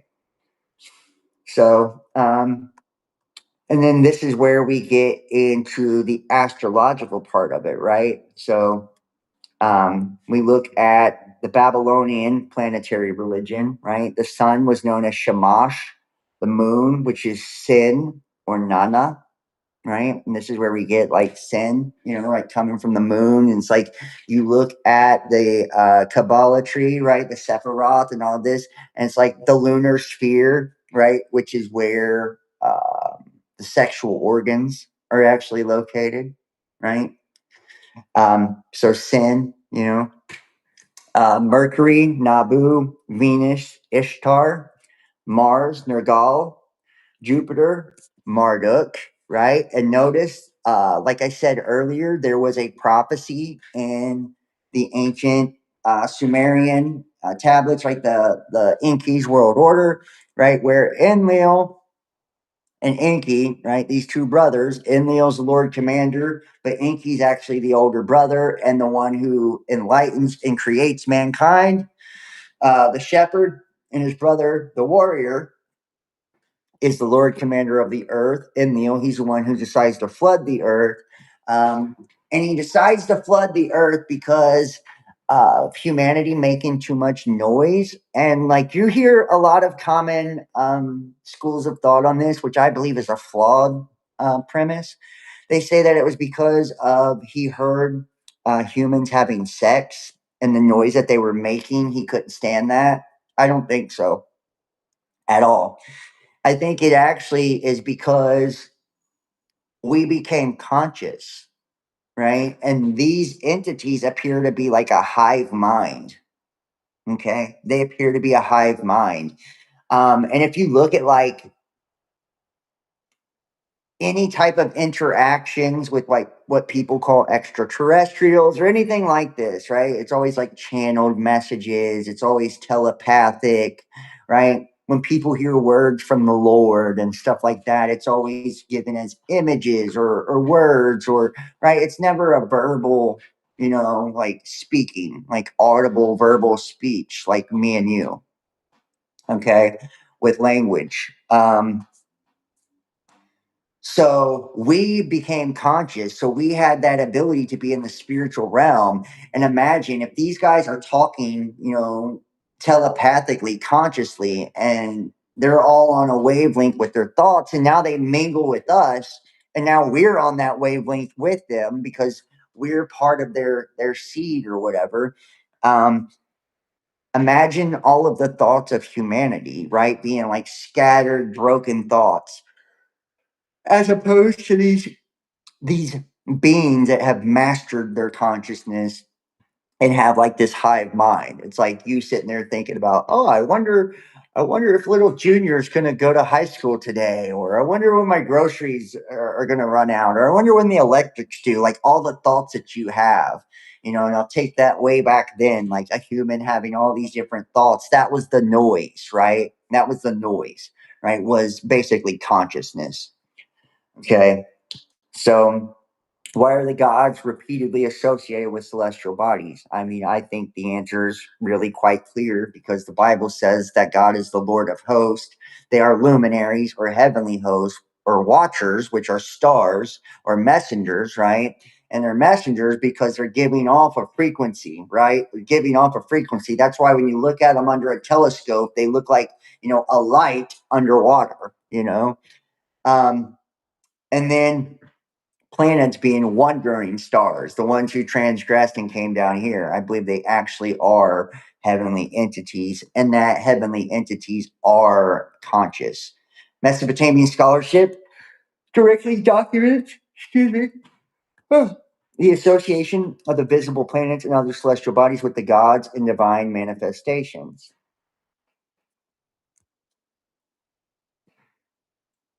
I'm going to take a look here.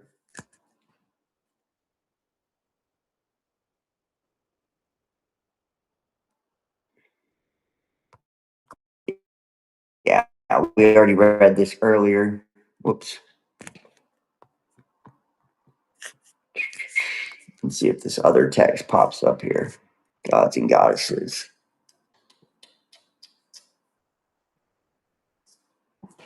Nope.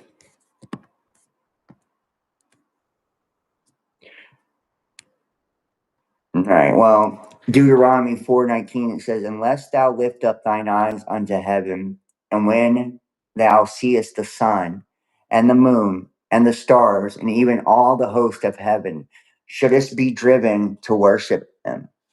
Right? Think about that. Unless thou lift up thine eyes unto heaven, and when thou seest the sun, the moon, and the stars, and even all of the host of heaven, shouldst be driven to worship them.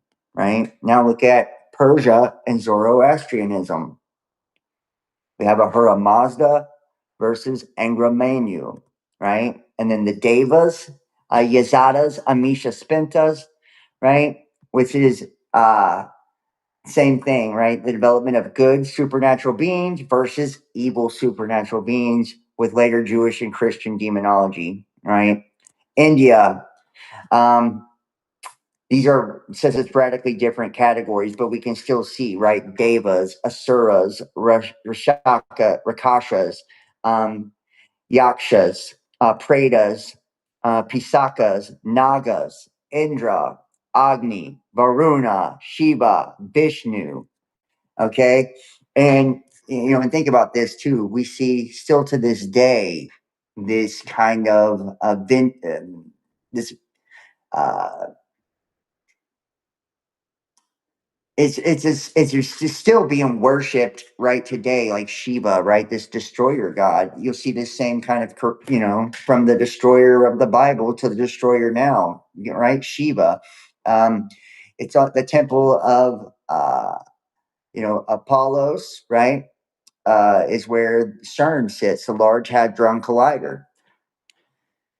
Sits on the temple of Apollos, right? Which is the destroyer, Apollos or Apollyon, right? Abaddon, it's the destroyer. And then Shiva is the destroyer, which is the mascot that sits out in front of CERN, right? So we see this, kind of destructive force being worshipped today, and it's, still all, and they're all being connected, right? How does the biblical concept of rebellious heavenly powers compare with the Indian traditions concerning the devas, asuras, and other supernatural beings? And we look at the Norse, right? And we talked a little bit about them, but Odin, right? Thor, Loki, Freya, Freyr, Tyr, Heimdall, Baldir, and especially Jotnar, Valkyries, the elves, the dwarves, and Hel, right? Same type of thing, right? Ragnarok as the cosmic conflict invoking the gods and supernatural beings, right? And we talked about this as well. This is the same thing, right? You see these different cosmic wars taking place, right? Whether it's like the Vimanas and stuff flying in the sky facing each other, or it's the war in heaven, or the rebellion that took place, or whatever you want to look at, right? Cronus versus the Olympians. You could go on and on and on. Ragnarok is another version of that, right? We have the Celtic gods as well. Tuath de Danann, Morrigan, right? The Morrigan, which is another dark god right there. Luf, Dagda, Cernunnos, right? This is where the term CERN comes from, Cernunnos, right? Which is the Temple of Apollyon, Shiva the Destroyer, and then what? The Logos is 666, right? Which is the number of Saturn. It's really crazy how all of them are kind of wrapped up into this, right? Brigitte. Then we have the fairies, the otherworld, the Siddhi, the spirits, the giants, right? Northern, Slavic, and Baltic. We have Perun, Veles, Mokash, Svarud. The Islamic tradition, Allah, angels, jinn, shayatin, iblis, and with the jinn, this is where you get like the rubbing of the magical lamp. And I want you to think about this jinn, genie. What did Solomon keep the demons in? Right? Solomon kept the demons in a brass jar, a brass lamp, basically, right? A brass vessel, right? And then you have the brass lamp, right? The rubbing of the brass lamp, right? For the jinn. And what did they come out as? The same thing that these demiurge or these archons, right? It's smokeless fire, right? These archonic beings are made of smokeless fire, okay? Um, and rubbing of a brass lamp or brass vessel. Solomon's demons were contained in brass, right? The smokeless flame is what they're made out of. And what do? They grant wishes, right? They grant wishes. What do you do when you summon a demon? You know, when you're participating in sorcery and you're summoning a particular entity, you're invoking the invocation is to bring that entity into contact with you so you can ask it for something, right? You're petitioning that entity for a wish, whether you're selling your soul, right? That's a wish. You're wishing for fame or wealth or whatever you're wanting, right? That's a wish. So that deal with the devil, right? That contract with Lucifer, which we see in modern occultic books like the Grand Grimoire or the Grand Clavicle of Solomon, right? Once again, we see Solomon's name connected with this working of the demons. Or we see it in the Lemegeton, right? The Ars Goetia Lemegeton, right? Which is the lesser keys of Solomon, right? We see it again with all of the 72 demons, right? And then these 72 demons, you use the sigil and all of this, right? You chant the N, all of this, And the N, right, being short, the base for enchantment, chanting the N, enchanting, right? And it's a chant, right? Enchantment, enchanting, and you're chanting the N. It's like really start to make you think when you think about what these words actually mean, right? So you have these jinn and genie, jinn, and they provide you with something, right? And it's a deal, it's a covenant that is made, right? Supernatural beings, right? Having this free will, right, that have rebelled, right, now providing temptation, possession through a hierarchy, right, and these fallen beings, okay? Then we have Judaism, which we have Shittim, Azazel, Mastema, Balal, Watchers, Giants, Evil Spirits, and Satan, right?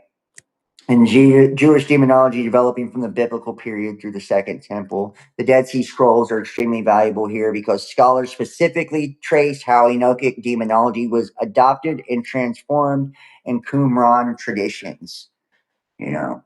So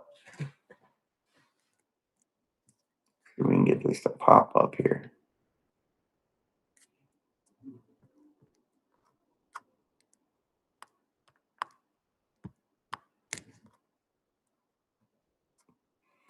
And then we go to modern day Christianity, right? Satan, Beelzebub, Legion, Abaddon, Apollyon, demons, principalities, powers, and rulers of darkness. Takes us to Ephesians 6:12, for we wrestle not against flesh and blood, but against principalities, powers, and the rulers of darkness of this world, against spiritual wickedness in high places, right?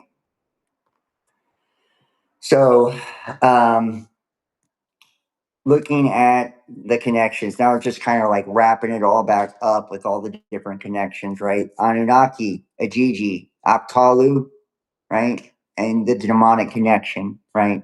To Genesis and the sons of God, right? To Enoch and the Watchers, to the giants, which were the dead giants, which then become evil spirits, which then comes into demonology and the nations, right? We talked about the nations being the flight of locusts, right? And then being represented by animals, the animalistic side of the demons, and how they sinned against animals, right? They have this animal nature, okay? And then we have the nations as well with the logos or the sigils, the flags, et cetera, and how they're all backed by, like, Prometheus and the 50 stars, which, Lucifer, Columbia, all of this, right? They have spirits that are behind this, okay? The nations, which correlate to the pantheons of the gods, and these pantheons of the gods are the seven main celestial bodies, right? Which are the seven planets that rule the 7 days of the week, the seven colors of the rainbow, the seven chakras, right? These seven main planets, which would be the wandering stars, the ones who transgress from their original position, meaning they are the gods of the heavens, right? The sun, moon, the planet, and stars, which then brings us to idolatry by worshiping said beings, right? So, and we can see just kind of the different comparisons, right? Genesis comparing them as the sons of God. First Enoch describing the fallen watchers. First Enoch saying the giants, spirits that become the evil spirits. Deuteronomy associating foreign worship with devils, right? That meaning this is, because these entities, these are old gods, right? They're not of earth, right? They are foreign. We have Paul saying pagan sacrifices being offered to demons because pagan is pre-Christ. See, you have to think, we got ourselves in covenant with these beings, with these entities in the garden. The Garden of Eden is telling a story, right? Like, about this ultimate corruption with humankind. It's really crazy when you think about it, You have this genetic corruption and the spiritual corruption that takes place in the Garden of Eden. And from that moment on, right, we were stuck in covenant with these deities, with these entities, with these beings, with these gods, And in order for us to be rescued from that, that's where the sacrifice of Christ, took place, right? So everything before Christ was us trapped in the spiritual system. So when you look at like the Gnostics, okay, I know that a lot of people want to try to act like the Gnostics are Christians, et cetera, and that's the real Christianity. It's not. The Gnostics are talking about it's a pre-Christian tradition if you think about it. Like what the Gnostics are talking about, like it's pre-Christ because it's a demiurge, right? The demiurge, which aren't the real gods, right? Yalda Bayoff and all of them. He's the lion-headed serpent, right? The lion-headed serpent who tricks Pistis Sophia, right, into coming down, right, falling down in consciousness. Pistis Sophia being like akin to the Holy Spirit. That's, you could look at that as mankind, our spirit falling in consciousness, being deceived by these serpent beings, flat out. It's the same story, even from a Gnostic perspective. And this demiurge that essentially meshed with us physically, but they didn't create us. They're not the ones who gave us a divine spark. The divine spark came from God, right? So the demiurge trapped us in physical flesh, right? trapped us and tried to make us worship them. You know, it's like, so you really like look at this. Even the Gnostics had an idea of this is just a pre-Christ look of things, right? So Deuteronomy associates with the foreign worship of devils. Paul says the pagans sacrifice and offer to demons. Mesopotamian texts describe the Aiji as gods, right? Mesopotamian religion connects celestial bodies with gods. Things that scholars argue are related, for example, the Watchers and the Mesopotamian Akalu. We've already looked at the Sage Journal, right, showing like the connections of this. The Enochic giants and the Mesopotamian demonic traditions. Da, da, da. And the gods of different civilizations culturally transformed memories of supernatural beings, right? So the distinction makes the argument more compelling because the audience exactly where the ends of the interpretation begins, right? So we see here, like with this, Aiji, Mesopotamian, right? Apkallu, antediluvian, Mesopotamian demonic traditions, to Genesis 6, to the Watchers, to the giants surviving spirits of demons, right? Scholars explicitly investigate the Mesopotamian background of the Enochic giants and evil spirits, right? So you can see this literally right here, right? The Aiji, Anunnaki, Apkallu, giants, and demons. The biblical tradition of the fallen heavenly beings developed in a world already populated by Mesopotamian traditions about divine beings, antediluvian sages, rebellious gods, and demons. And I think, that's a really good question. I think the answer is yes, right? I think we already know what the answer is by what we've seen so far, right?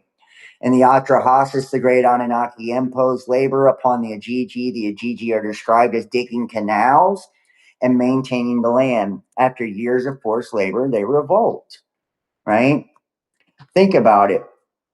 The Aiji rebel, this is a hierarchy. Once again, there's a burden that's put on them that's then transferred unto mankind, okay?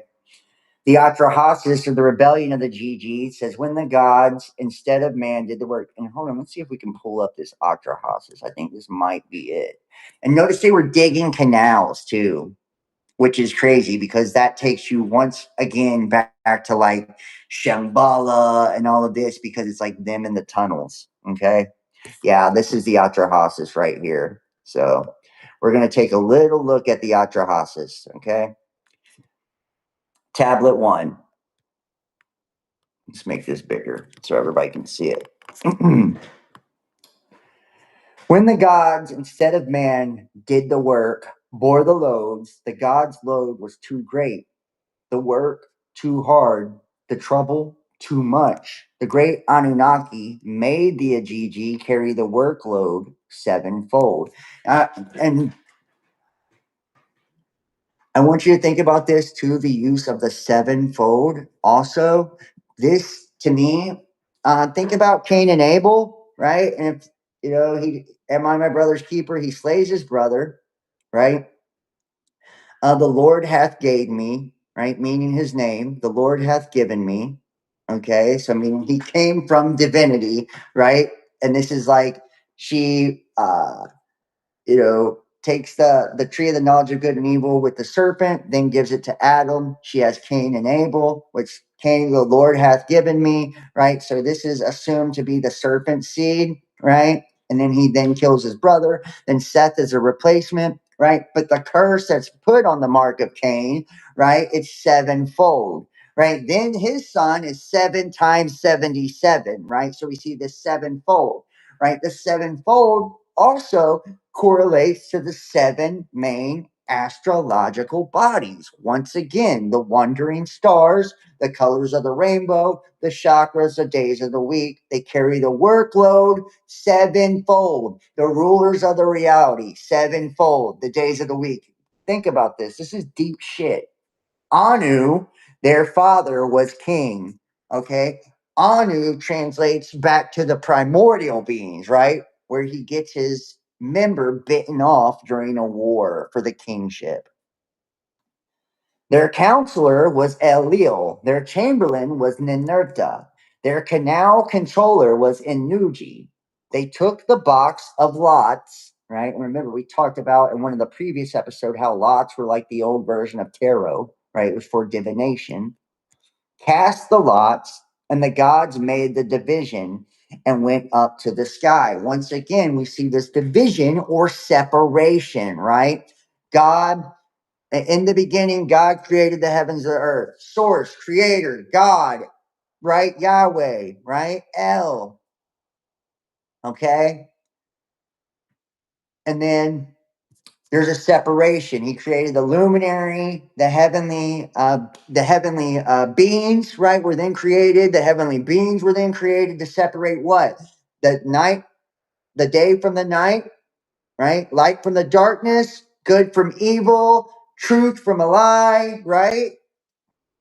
Enlightenment from ignorance, etc., to bring us to civilization. Okay, that was a separation to separate the waters above the firmament from the waters below, the heavens and hell, Sheol. Okay, cast the lots, made the division, and went up to the sky. And Eliel took the earth for his people, the bolt which bars the sea.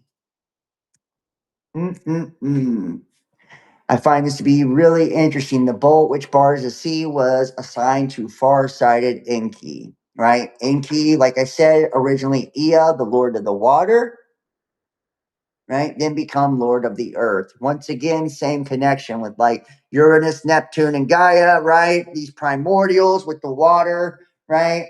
And the earth or semen and the earth. Remember, the waters above the firmament, heavenly waters, translates to sea foam or semen, right? So then you look at like, you know, Uranus and Gaia or whatever, right? It's like, and why you see like when his member, you know, the semen spilled out, or Anu and his member and all of this, you see the connection there. The waters as sea foam or semen, right? And then Inky, uh, he was described as being like incredibly horny, right? He slept with, you know, when Adamu and Titi was made, right? He found two young, fair breasted women and he drops his spaceship down and he sleeps with them, you know, to create modern man or Chrono Magnus. Okay. But far sighted Inky, right? When the Anu had gone up to the sky and the gods of the Apsu had gone below, think about that. Think about that. We have now the as above, so below. Once again, Sheol and the heavens. Once again, heavens and the underworld. Once again, right? Celestial beings, right? And then demonic entities. As above, so below, right? We had Anu had went up to the sky, right? Anu, the father, had went up to the sky, and then the gods of the Apsu had gone below, right? Sheol, right? Shambhala, the caves, right? All of the tunnels. The Anunnaki of the sky made the Aiji bear the workload. Okay. The gods had to dig out canals. Right. Remember, this was the mining of gold from the earth. Right. And remember, the slave race they created were dark skinned beings. They were black people. Right. And I have a belief that it doesn't mean specifically race. Okay. I believe black was a representation of a shade or a shadow.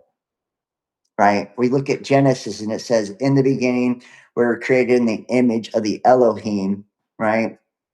Image, right? Meaning a phantom, a projection, an illusion, or an idol. Okay. So we're an image of the spirit, right? We're a shade, a shadow of the spirit, you know? And we see this, the third dimensional middle earth, right? That's exactly what we see. We see our higher nature, our lower nature, and a shadow in between, right, of both natures right here on earth, created in the physical. The two serpents around the staff, right? The caduceus, right? The two serpents, right? The red and the blue. Okay. Tiamat and Nibiru. And this is to dig out the canals, right? This we were cursed to get from the dirt, right? The from the earth, we have to work, sweat of our brow, work from the earth to get food, right? They were cursed, right, to eat of the dirt. Right? You see these same things like over and over and over. They had to clear channels, the lifelines of the land, and it says, the Anunnaki were here to mine gold. If we look at gold in like a biblical and etymological sense, a lot of times gold is representing either the heavens or the spirit. So if they were mining gold, they were mining souls. They were eating spiritual energy, you know. And it doesn't even mean that they were devouring spiritual energy. It can mean they were creating spiritual energy as well. If these governors, archons, or rulers of the reality, are in covenant with God, these celestial beings, these heavenly hosts that didn't transgress, that are actually doing what they were told to do, right?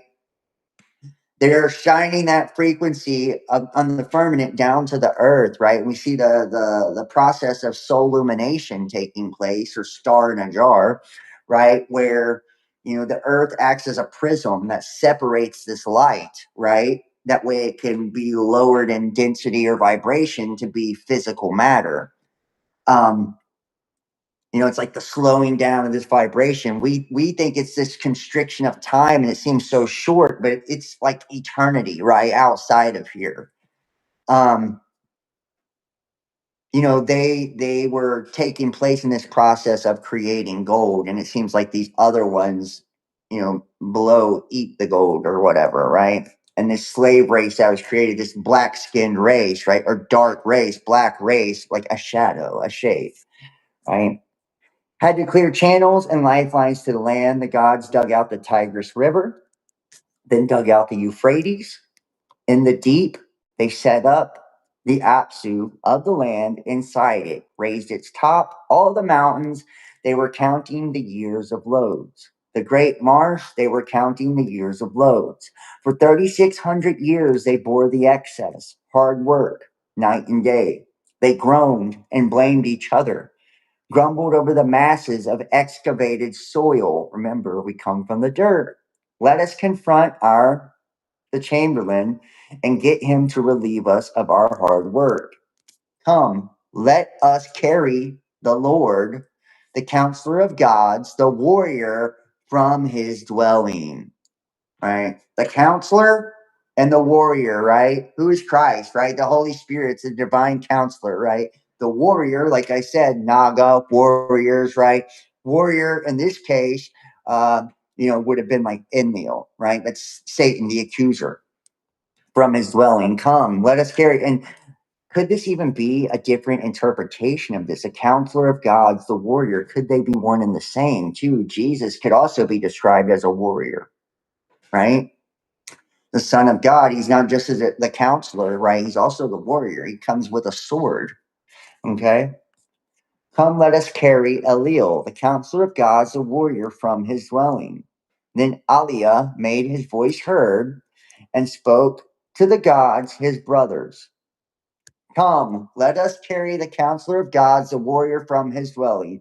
Come, let us carry El-Il, the counselor of gods, the warrior, from his dwelling. Now, cry battle. Let us mix fight with battle. The gods listen to his speech. Set fire to their tools. Put aside their spades for fire, their loads for the fire god. They flared up when they reached the gate of warrior Eliel's dwelling. It was night, the middle watch. The house was surrounded. The god had not realized it was night, the middle watch. Now think about this too. Once again, and it's not El, but Elil, right? Elil, his dwelling. They're rebelling against a god with El at the beginning, right? There's a rebellion taking place, okay? Because they don't want to do the work. Think about this. This is telling you the same stories over and over and over. Ikur was surrounded. Elil had not realized yet. Kalkal was attentive and had it closed. And where are they going? This gate that is locked. All right. Is this a gateway, a portal? Is this the heavenly gates? He held the lock and watched the gate. And remember, Saturn, Satan, the fallen, it's a war in heaven, right? They're trying to take the throne of God. Kalkal roused Nusku. They listened to the noise of the Aiji. Then Nusku roused his master, made him get out of bed. My lord, your house is surrounded. A rabble is running around your door. Elil, your house is surrounded. A rabble is running around your door. Elil had weapons brought to his dwelling. Elil made his voice heard and spoke to Vizier Nusku. Nusku, bar your door. Take up your weapons and stand in front of me. Nusku barred his door, took up his weapons and stood in front of Elio. And once again, too, like this protection that you see taking place in front of the gate, right? Once again, think about like the angel that's put in front of the Garden of Eden with the flaming sword that spins in all different directions, right? Oh, my lord, your face is sallow as tamarisk. Why do you fear your own sons? Oh, Elil, your face is sallow as tamarisk. Why do you fear your own sons? Send for Anu to be brought down to you. Have Enki fetched in your presence. He sent for Anu to be brought down to him. Enki was fetched in his presence. Anu, king of the sky, was present. Enki, king of the Apsu, attended. The great Anunnaki were present. Elil got up and the case was put. Elil made his voice heard and spoke to the great gods. Is it against me that they have risen? Shall I do battle? What did I see with my own eyes? A rabble was running around my door. Anu made his voice heard and spoke to the warrior Elil.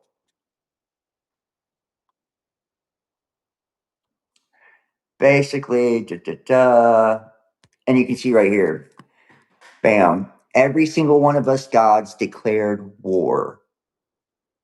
The war in heaven, right? We have put a stop to the digging. The load is excessive. It is killing us. Surely you will die, right? Our work is too hard, the trouble too much. Think about this too. I want you to think about the watchers and Shemyaza and all this, right? They talk about their judgment is too much. They can't bear the suffering, right? They can't bear the judgment they've been given. So every one of us gods has agreed to complain to Elil. Elil listened to that speech. His tears flowed. Noble one, take a decree with you to the sky. Show your strength while the Anunnaki are sitting before you. Call up one god and let them cast him for destruction. Now, I want you to think about this from a different perspective here. And they say, call up one god and let them cast him for destruction. Satan cast into the lake of fire. Azazel, the scapegoat to a man, right? To ascribe all sins, right? Do you see a recurring theme here? Jesus, right? The Son of God, right? The sacrifice for all sins, right? Do you see what I'm saying? Once again, you're seeing this recurring theme.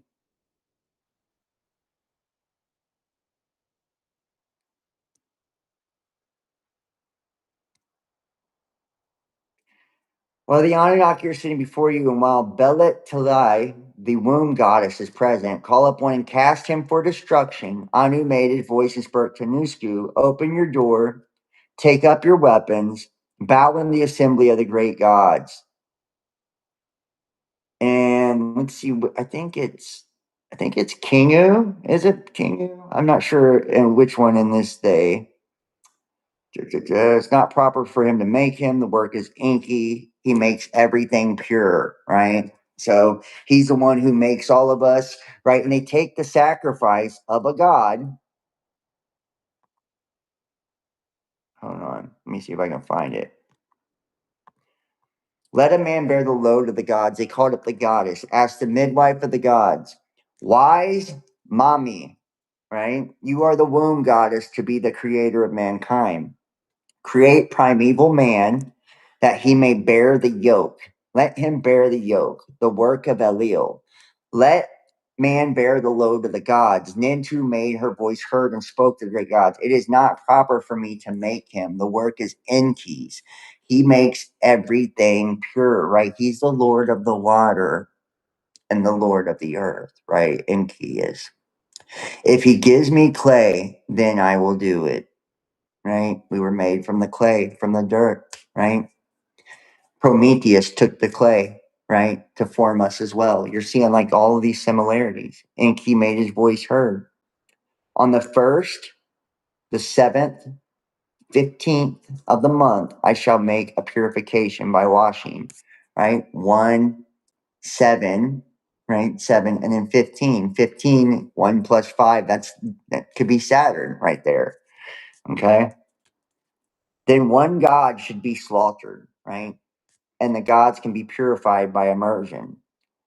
See, let us then a god and a man will be mixed together in clay with his flesh and blood. Let us hear the drumbeat forever after. Let a ghost come into existence from the god's flesh. Let her proclaim it as his living sign, and let the ghost exist so as not to forget the slain God. Now, and I'm not trying to be sacrilegious here, but I want you to kind of think too. This goes into quite a few different things. Slaying the God, right? This sacrifice, the lamb from the foundation of the world, right? You can see like these similarities, right? The sacrifice of slaying something. And after it's slayed, right, its ghost, right, comes back, right? The ghost. They summon back up the ghost. This kind of makes you think of like, resurrected Christ, even, you know.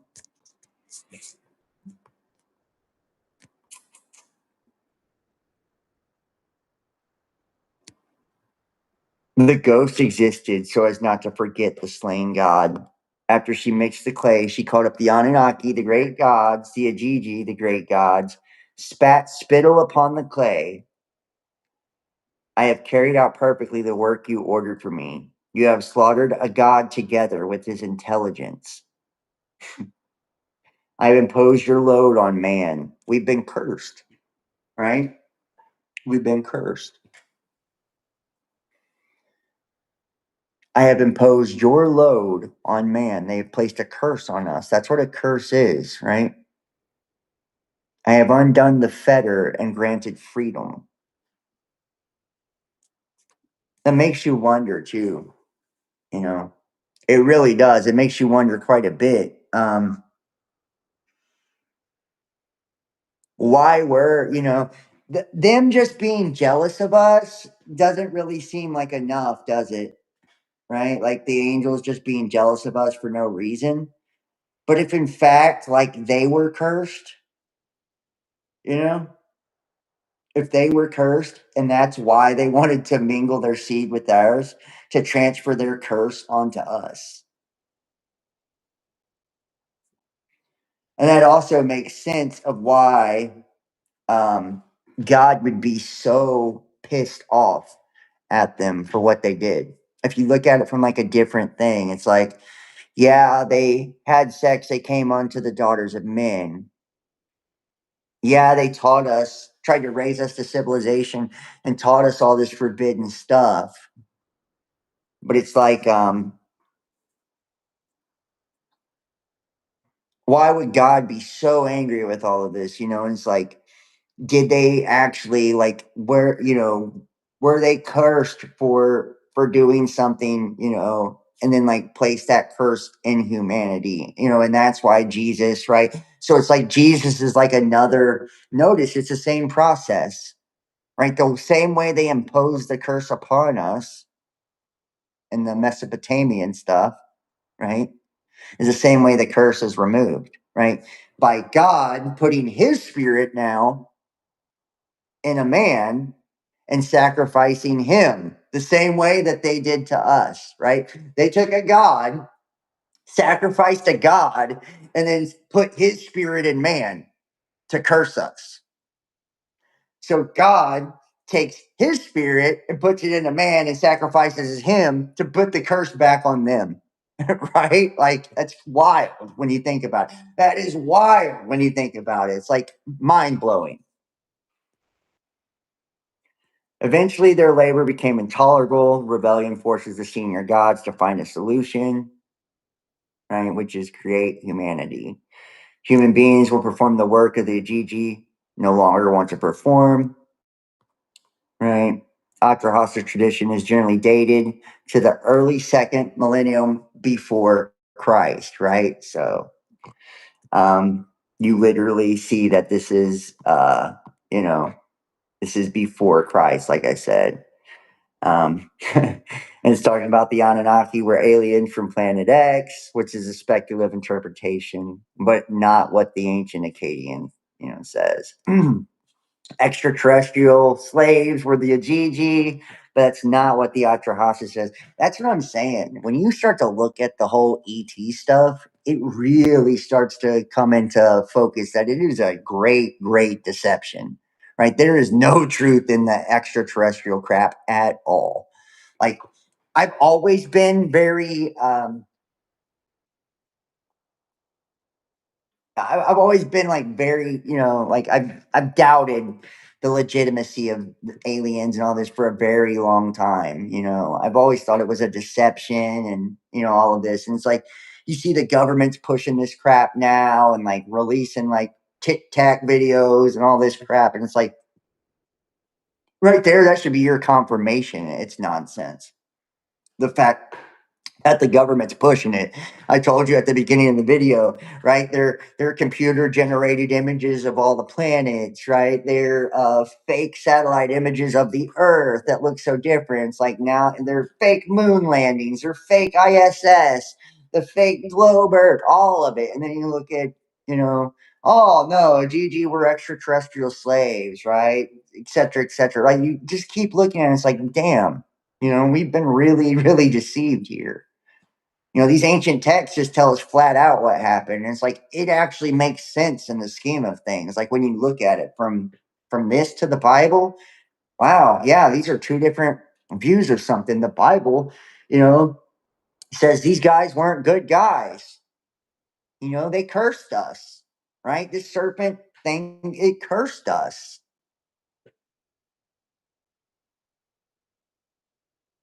And that's exactly what this says too. They put their burden on us. They cursed us. And then you look at like the Jewish mystic tradition, Azazel, the scapegoat, who was ascribed all sin, the sacrificed God.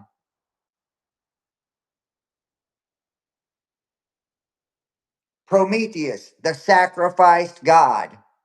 He brings the 50 divine sparks, mixes it with the clay, then what happens to him? Zeus, the sky god, sacrifices his butt and puts him on a tree, and a vulture eats his liver, which regrows every night for eternity. And then his brother, who's married to Pandora, right? Her box unleashes all the demons onto humanity. Boom, boom, boom, boom, boom, boom. Same story, different version, different way of telling it, same narrative. The Apkallu, primordial antediluvian sages associated with wisdom and civilization.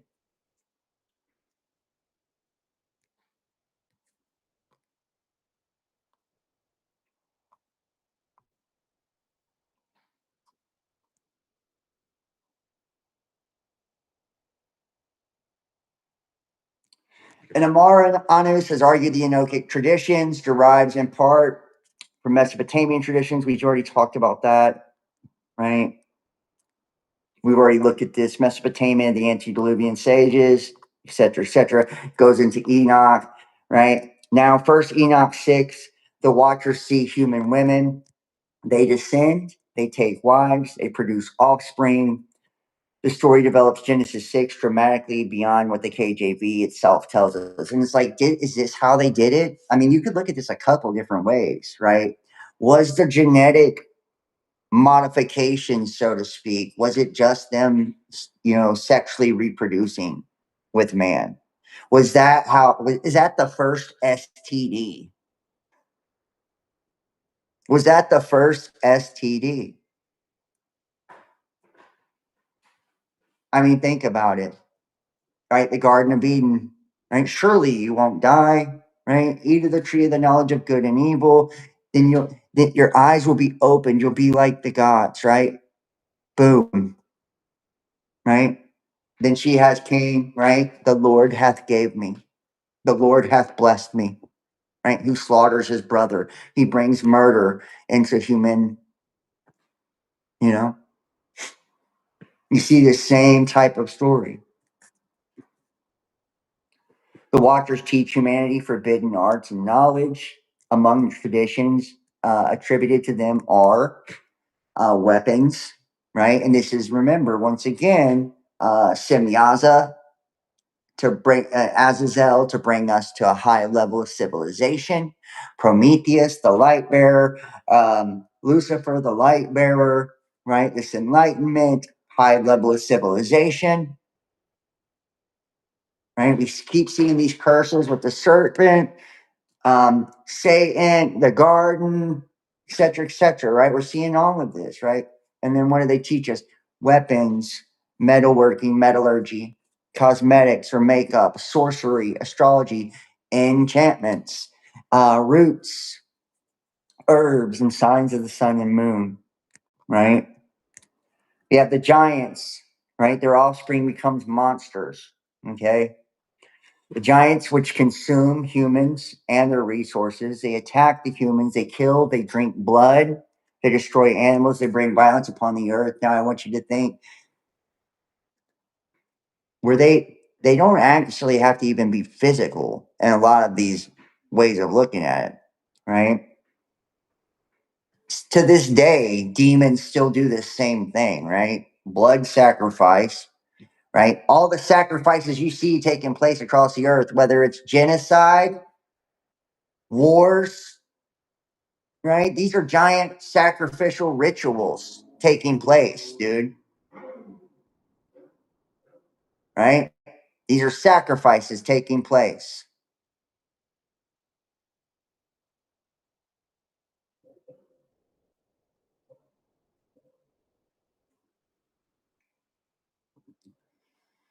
Bringing violence upon the earth, right? It's crazy, man. It's crazy. Hendrik Dronel's study specifically argues that the behavior of the Enochic giants and their spirits resembles the behavior of demons described in the Mesopotamian Utuku Lamutu tradition. The giants die, but according to the first Enoch, their spirits don't simply disappear. Enoch 15, the spirits that proceed from the giants become evil spirits and they remain upon the earth, right? Which we go from the Watchers, the giants, the death of the giants, the evil spirits, to modern day demons, right? And we can look at this all the way through. So this is, Mesopotamia and Babylon, right? They had a sophisticated demonological tradition, right? Lamashtu, a terrifying female demon, and this is some of the better known demons, a terrifying female demon associated particularly with attacks upon pregnant women and infants. Lamashtu sounds also like Lilith, doesn't it? Pazuzu, a powerful demon associated with dangerous winds of the southwest. Interesting, Pazuzu could also be invoked against Lamashtu because they warred with each other. Utuku, a category of supernatural beings, including malevolent spirits. There were numerous other classes and named beings. Modern scholarship emphasizes that demons and exorcistic practices were an integral part of Mesopotamian religious life from the 3rd through the 1st millennia BCE.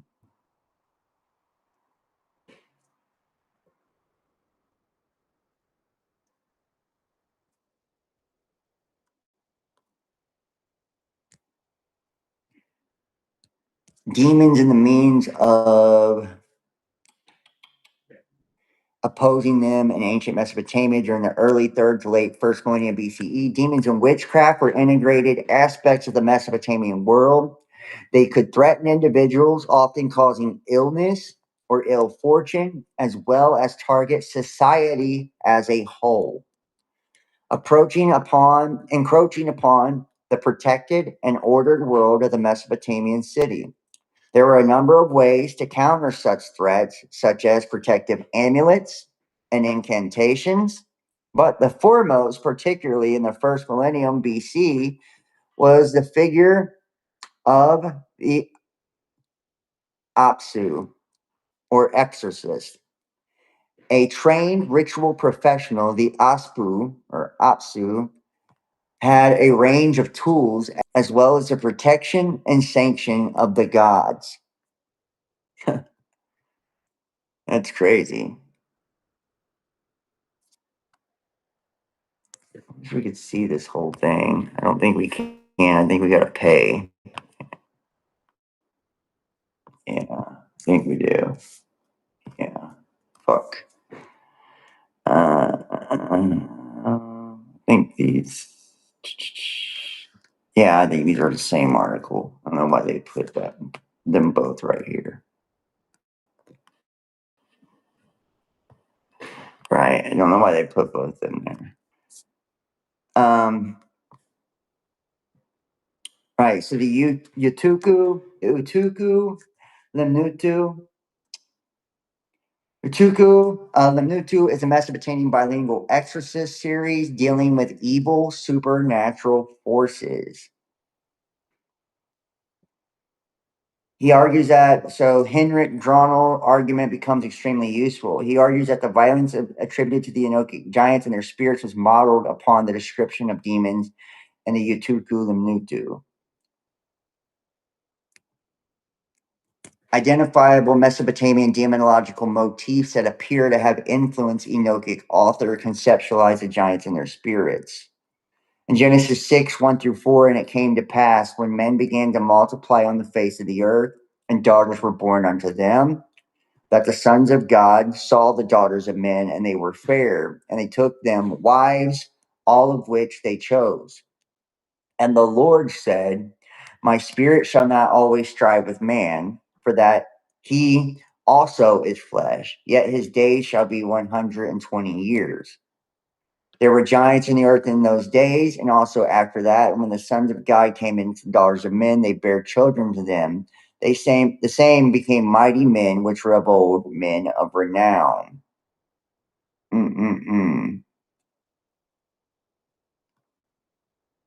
Deuteronomy, they provoked him to jealousy with strange gods, with abominations provoked they him to anger. They sacrificed unto devils, not to God, to gods whom they knew not, to new gods that came newly up, whom your fathers feared not. 1 Corinthians. But I say, the things at which Gentiles sacrifice, they sacrifice unto devils and not to God, right?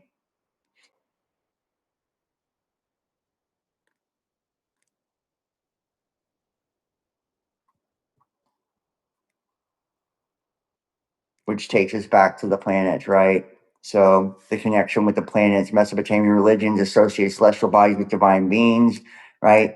The moon to Sin or Nana, Sun, Shamesh, Utu, Venus, Ishtar, Inanna, Jupiter, Marduk, Mars, Nergal, Mercury, Nabu, with details and identification varying across periods and traditions.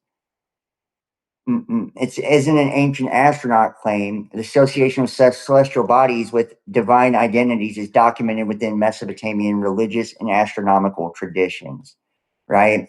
Unless thou liftest up thine eyes unto heaven, which thou seest the sun, the moon, and the stars, and all the hosts of heaven, shouldst be driven to worship them and serve them, right?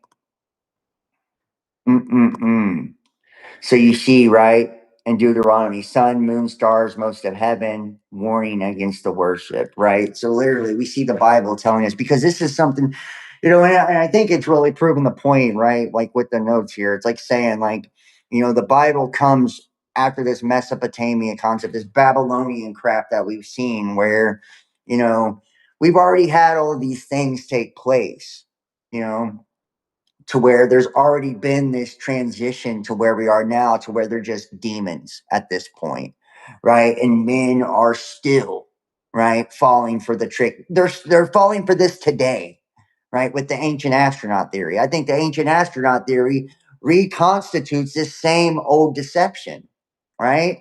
I think extraterrestrial stuff and disclosure, reconstitutes this same old deception, getting you to worship these sky gods that are created, not creators, right? Look at the Aiji, right? Divine beings subordinate to senior gods, right? Forced into labor, rebellion. Apkallu, antediluvian sages, supernatural knowledge associated with dangerous magical traditions. The Watchers, heavenly beings descended to earth to teach forbidden knowledge, produce giants. The giants, they were violent, then they died, became spirits, Mesopotamian demons. They were supernatural violence. They attacked the humans, right? Exorcist traditions began with that. It's like we see literally over and over and over, and it shows, right? The tradition with the supernatural beings, the rebellion or the corruption, right? And what, the humans and how they're connected, and then the demonic connection, right? Atrahasis, right? With the Anunnaki and the Aiji, right? The Aiji revolted, which humans were created for labor, right? Not the same demon model with a demonic connection. Mesopotamia, the Apkallu, some later negative traditions received civilization and knowledge, strong demonology. Genesis, sons of God, sexual transgression. The offspring was the Nephilim, not explicitly explained. Watchers, direct rebellion, forbidden knowledge. Giants become evil spirits. Same thing, Deuteronomy, God, heavenly host, false worship, nation sacrifice, right? Bringing devils. Paul, the demons, spiritual opposition, pagan sacrifice. Daniel, princes, supernatural conflict. Once again, the nations, spiritual rulers. You see what I mean? Like, and this is where when I tell you, like, the nations, right? It's a flight of locusts, right? It's a group of demons, right? You know, then we have dragons or angels, cosmic rebellion, deceived nations, and final judgment. You know, final judgment. It's like we keep seeing over and over and over.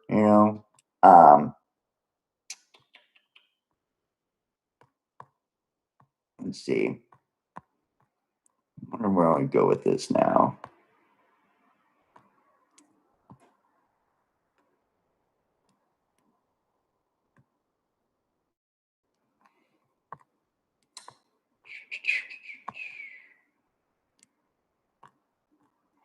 I feel like I went through a lot of this here, guys. All right, so let's kind of show just a little bit of this connection here while we're on it. Okay. Let me start here at Anu, right? The sky god, right? The Mesopotamian identity, or Anu. Anu is one of the oldest and highest ranking Mesopotamian gods. He describes him as a sky god, supreme authority figure, decision maker, and progenitor. He's also described as a head of the Anunnaki in some traditions, right? So we have the hierarchy of Anu, right? Then the divine assembly, right? Then other gods, then humanity. It's sometimes credited with the creation and repeatedly called father of the gods, right? Now put him beside Genesis 1. In the beginning, God created the heavens and the earth, right? Doesn't mean that Anu is Yahweh, right? But it's just an interesting comparison. Then we have Enlil, or the great authority, right? Enlil, one of the three major Mesopotamian gods alongside An and Enki or Ea. They're described as a supreme deity whose mythology centers heavily on power, authority, creation, and destruction. His titles include Great Mountain, King of all lands, Father of the gods, right? And this is kind of where you see like this Saturnian stuff too, right? Let's see. Let's take a look.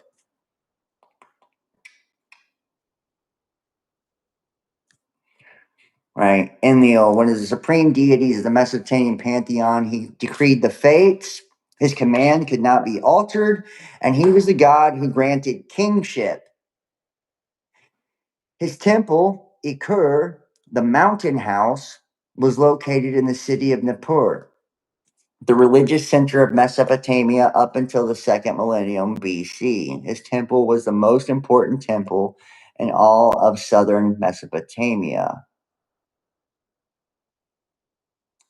There's been much debate concerning the writing, etymology, and hence meaning of Enlil's name.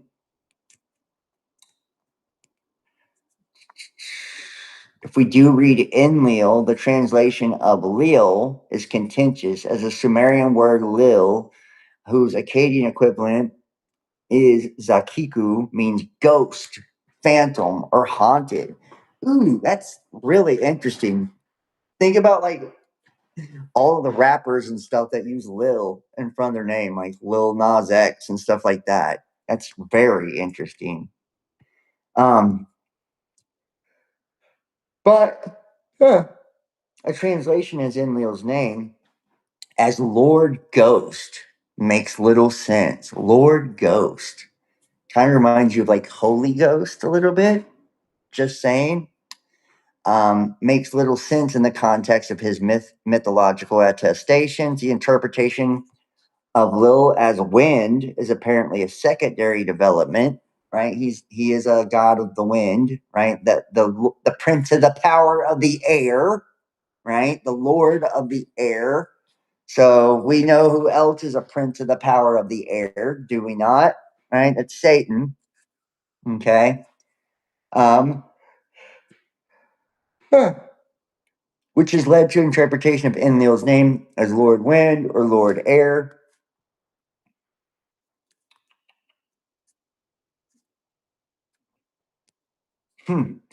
So the interpretation has even led some scholars to reconstruct a vertically ordered cosmology that consists of the gods On as the heavens, Enlil as the atmosphere, and Enki as the earth. But this remains very problematic, as other scholars make reference to Enlil as the lord of the air when he is seen acting in coordination with the storms and winds. Enlil, the roaring storm, the cursing of Agade. What the? So the cursing of the Agade. This is the old Babylonian version. So, whoops. After Enlil's frown had slain Kis as if it were the bull of heaven, right? And this is, Baal, the bull, right? Taurian age, Taurus, right? So Enlil appeared to rule during the age of the bull, right? Taurus, right? And then Marduk, who was the ram, he comes in the Aries age after. Okay, he then becomes the ruler. So just to kind of put it in perspective, so we always see this astro-theological, cosmological view, especially with these gods.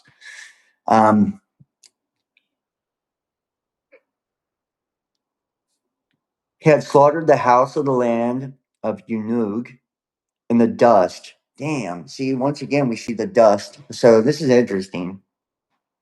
The cursing of Agade, right? And I'm not sure what Agade translates to, but, okay, anyways. After Enlil's frown had slain Kis as if it were the bull of heaven, had slaughtered the house of the land of Unug in the dust as if it were a mighty bull. And then Enlil had given the rulership and kingship from the south as far as the highlands to Sargon, king of Agade at that time. Holy Inanna established a sanctuary of Agade as her celebrated woman's domain. She set up her throne in Olmus. Now, the south, so in the Bible, when it talks about the north and the south and stuff, which makes you think of like civil war and stuff, it's just really interesting. But north means the hidden or the deep, which would be the heavens. So south, I would imagine, just by, virtue of that, would possibly be like Sheol, right? Or underworld.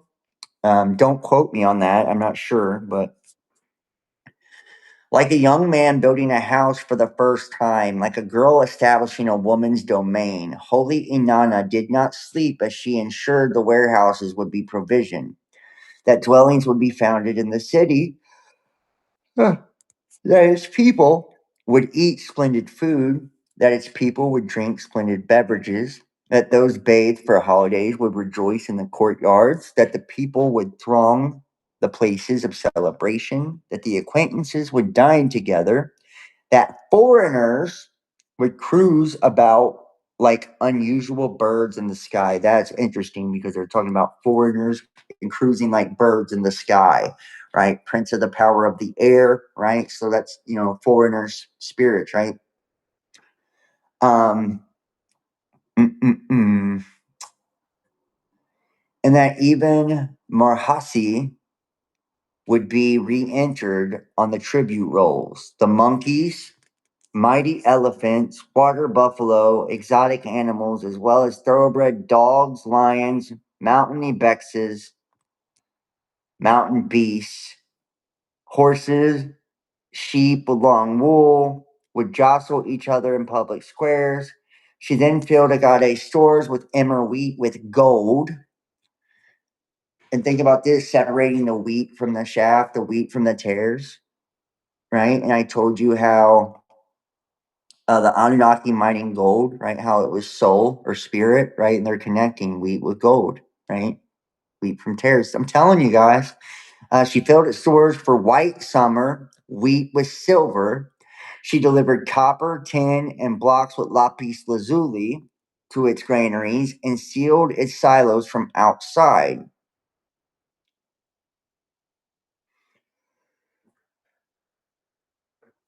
Now, copper, tin, silver, all this, like these are planetary elements. She endowed its old women with the gift of giving counsel, and it was sealed from outside, like a firmament, right? Being sealed, right?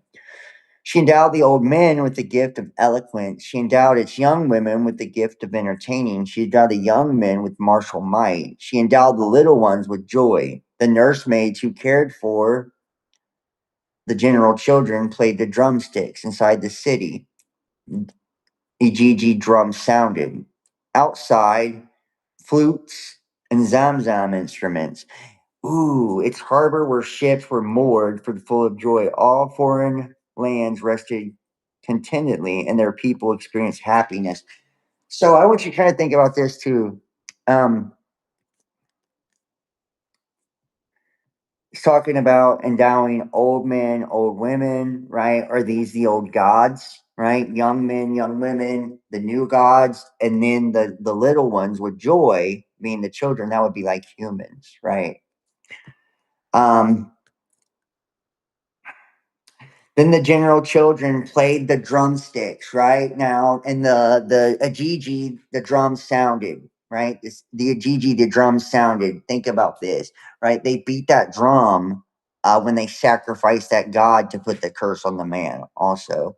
And then you see the flutes, right? Which is Pan's flute, right? Its harbor where ships moored were full of joy. All foreign lands rested content, right? And their people experience happiness. The foreigners, right? These locusts, it's very interesting. Its king, the shepherd, think about this. So the king of kings, right? He's a shepherd, right? So Naram Suin rose as the daylight on the holy throne of Agade, the city wall, like a mountain, a great mountain, reached the heavens. It was like the Tigris flowing to the sea as holy Inanna opened the portals of its city gates and made Sumer bring its own possessions upstream by boats. The Highland Martu people, ignorant of agriculture, brought spirited cattle and kids for her. The Meliabenza people of Blackland brought exotic wares. wares of foreign countries up to her. Elam and Subir loaded themselves with goods for her as if they were pack asses.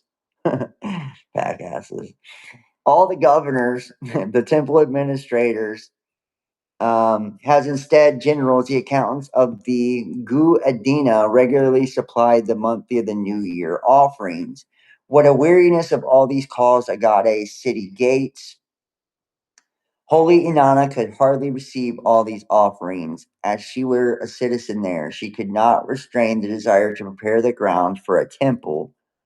But the statement coming from the Ikur was disquieting because Enlil Alagade was reduced to trembling, and terror befell Inanna and Ilmus. She left the city, returning to her home.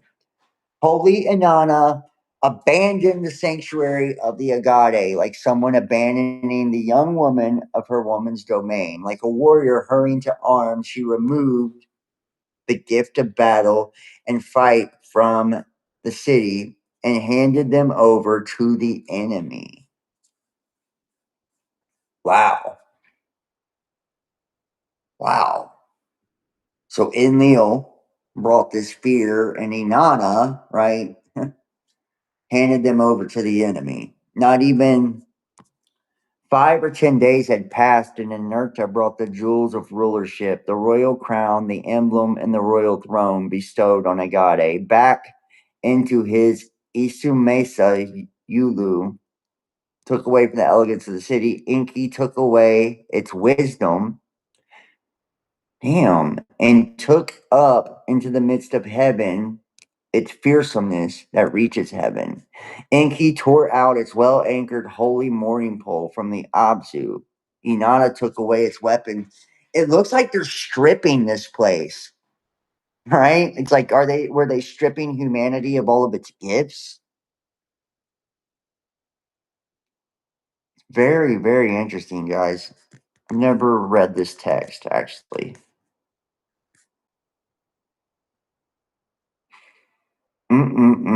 And you can see too, all the way through this, like, look at this.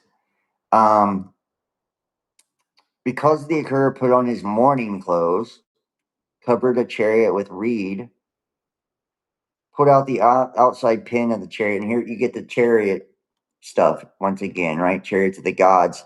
Now Ram Suin persisted for 7 years. Who have ever seen a king burying his head in his hands for 7 years?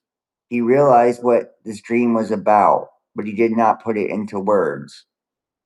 And this even kind of reminds me of like Joseph, right? When he's interpreting Pharaoh's dream, the 7 years of planning and 7 years of famine, right? Then he went to perform ecstasy on a kid regarding the temple. But the omen had nothing to say about the building of the temple. For a second time, he went to perform ecstasy on a kid regarding the temple. I have no idea what that is. Upon him, he tried to alter Enlil's pronouncement. Because his subjects were dispersed, now he began mobilization of his troops, like a wrestler who is about to enter the great courtyard.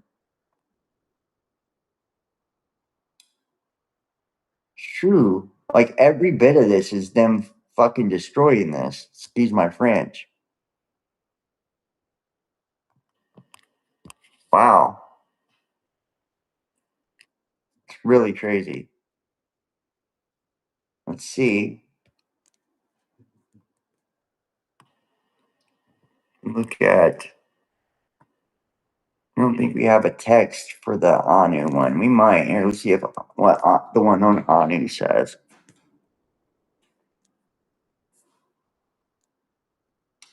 The sky god.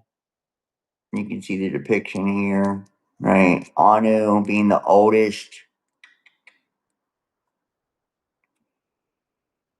generation of Mesopotamian gods, originally supreme deity of the Babylonian pantheon. His major roles are as authority figure, decision maker, progenitor. In heaven, he allots functions to other gods and can increase their status at will. In the Sumerian poem, Inanna and Ibi, he claims that An has made terrifying, Let's see here.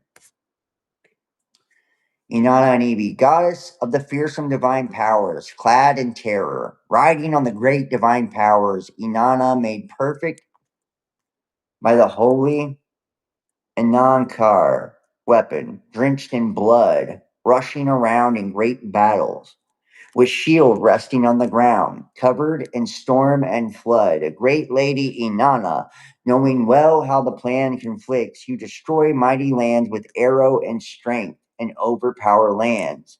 In heaven and on earth, you roar like a lion and devastate the people. Like a huge wild bull, you triumph over lands which are hostile. Like a fearsome lion, you pacify the insubordinate and unsubmissive with your gall.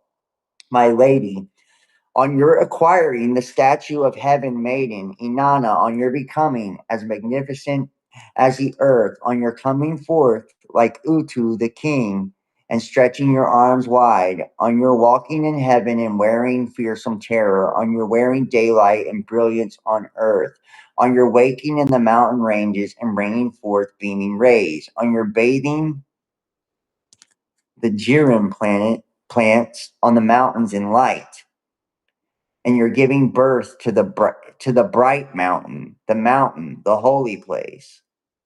On your blank, on your being strong with the mace like a joyful lord, like an enthusiastic lord, on your exulting in such battle like a destructive weapon. The black-headed people ring out in song, and all the lands sing their song sweetly. I shall praise the lady of battle, the great child of Suin maiden Inanna. Think about that, and this would be Athena too, right? Which would also be Minerva, right? Damn, this is wild, right? So Inanna, the great lady of battle, right? This is looks like this would also be a version of like Lucifer. When I, the goddess, was walking around in heaven, walking around on earth. I, Inanna, was walking around in heaven, walking around on earth. Turn towards the mountains. Since they did not act appropriately on their own initiative, since they did not put their noses to the ground for me, since they did not rub their lips in the dust for me, I shall fill my hand with the soaring mountain range and let it learn fear of me. Wow. Since they didn't put their noses and their lips on the ground, right? That's face down, right? Worshiping them. Against its magnificent sides, I shall place magnificent battering rams. Against its small sides, I shall place a small battering ram. I shall prepare arrows in the quiver. I shall sling stones with the rope. I shall begin polishing of my lance.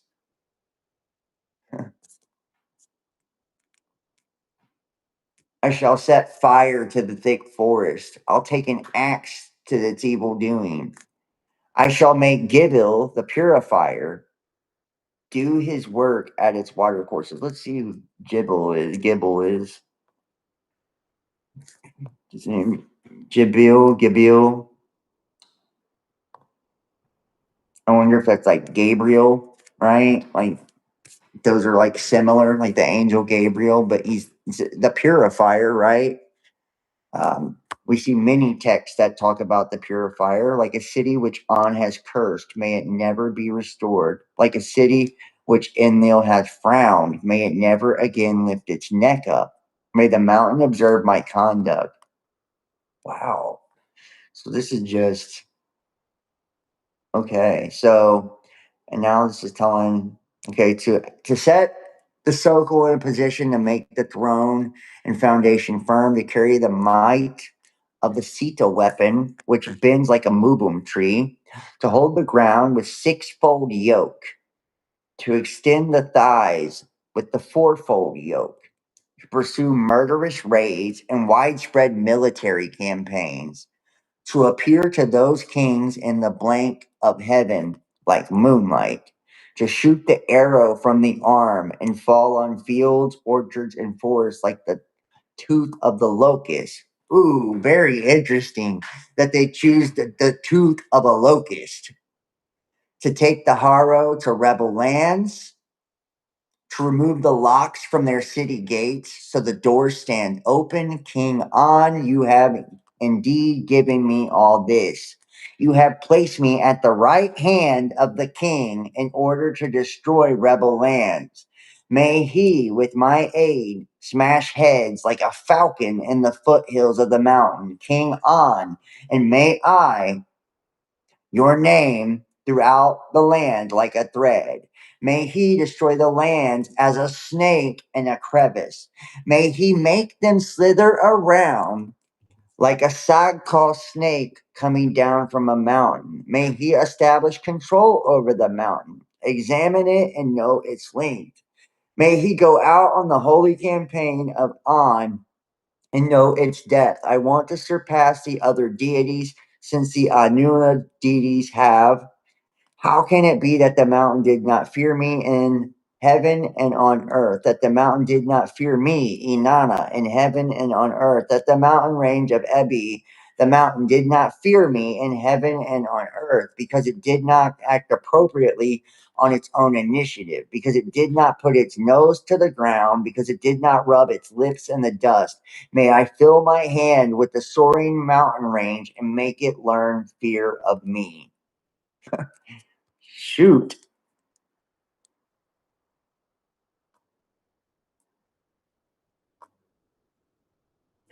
We move to Enki, or the god of wisdom, right? He's Enki or Ea, wisdom, magic, incantations, water, civilization, creation, protection of humanity.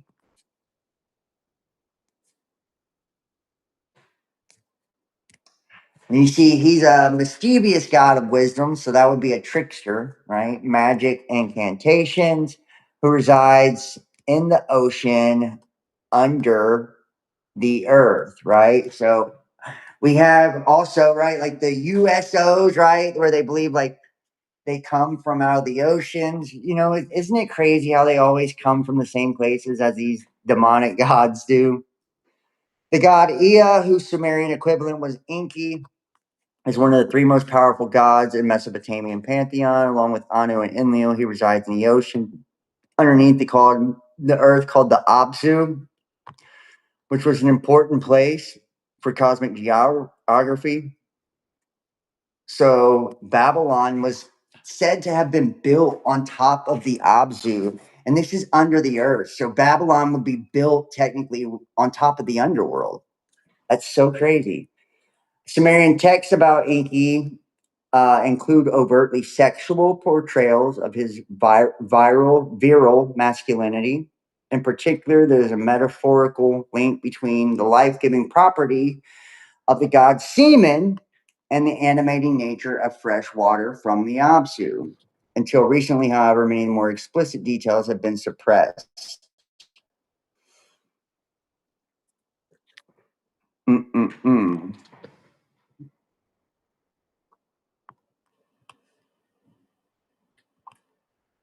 Mm. Right. So, and you see the same thing kind of like with, Lucifer or Satan, right? This over, sexuality, right?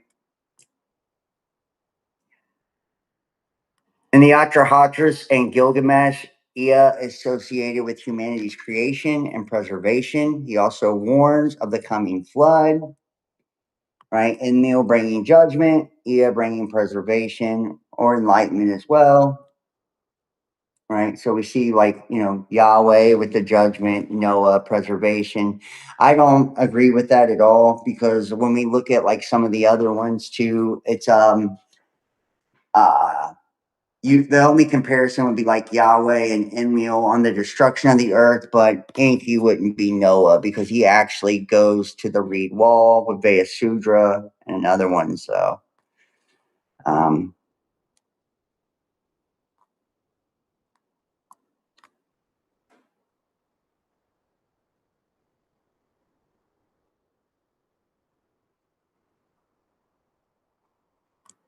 we have Ishtar or Inanna,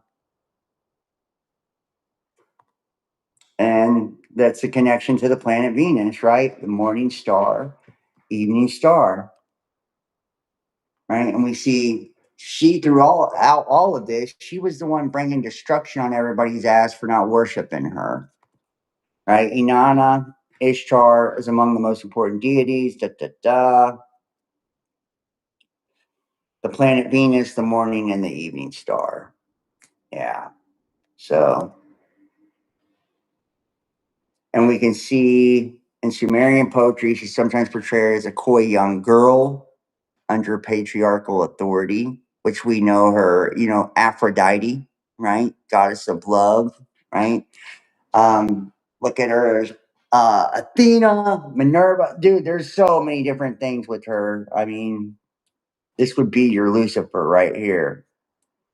Her marriage to Dumuzi is arranged without her knowledge. Da, da, da.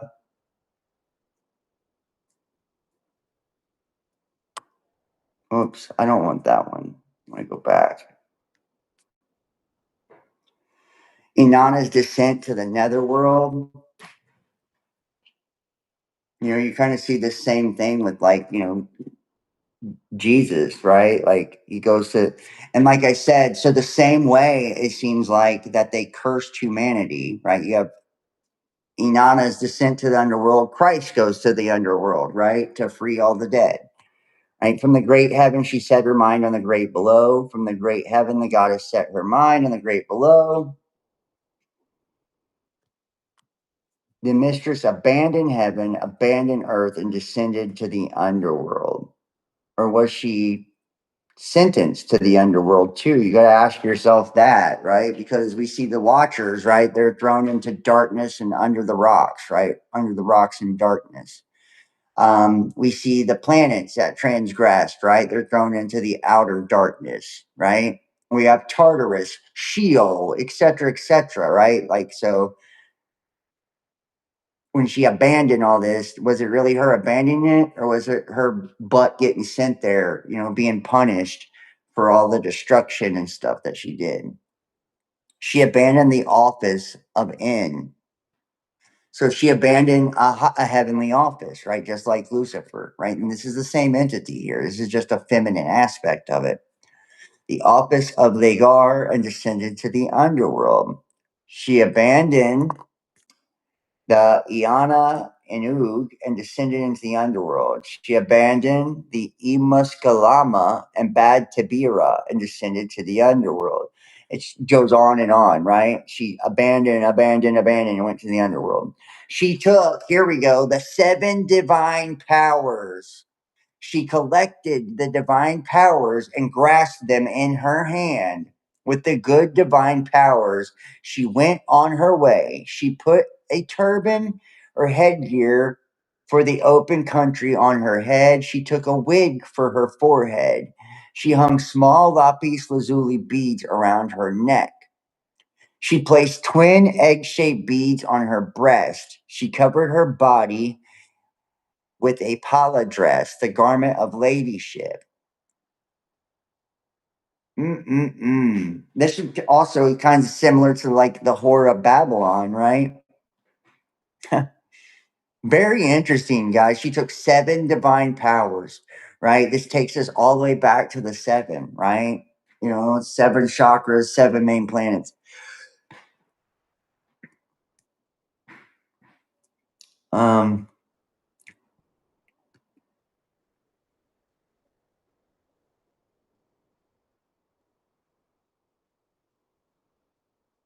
mm, mm, mm.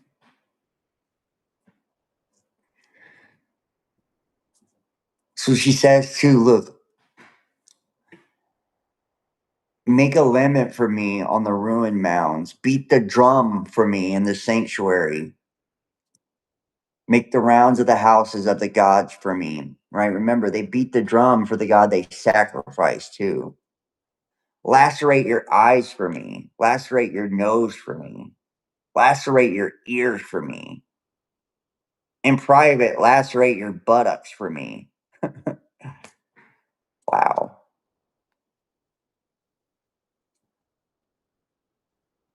Mm-mm-mm. So don't let your precious lapis lazuli be split there with the mason stone. Don't let your boxwood be chopped up with the carpenter's wood. Don't let young Lady Inana be killed in the underworld.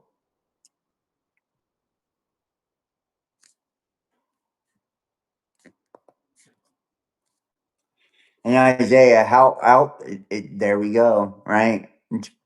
Self-explanatory. Isaiah 14:12, right? How art thou fallen from heaven, O Lucifer, son of the morning? How art thou cut down to the ground, which didst weaken the nations? Right? The Hebrew phrase behind Lucifer is associated with the shining one and morning star imagery. Lucifer became deeply associated with Satan in later Christian interpretations. But Isaiah 14, in its immediate context, is taunt against the king of Babylon. Right. And it says Babylon is built on top of, right, this underworld, right? That's so wild, right? The king of Babylon. Isaiah proves Lucifer was Venus. No, right? The biblical text uses morning star imagery, and the ancient Near Eastern world already possessed strong Venus or morning star mythology. How much of the celestial imagery is being deliberately reused or transformed in Isaiah, right? And then we go to Marduk, right? Babylon's king. And remember, it starts off in Enlil was in, we had all the bull symbolism and all that. Then it goes into the ram, right? Which is Marduk, right? Marduk becomes the supreme god of Babylon. Mm.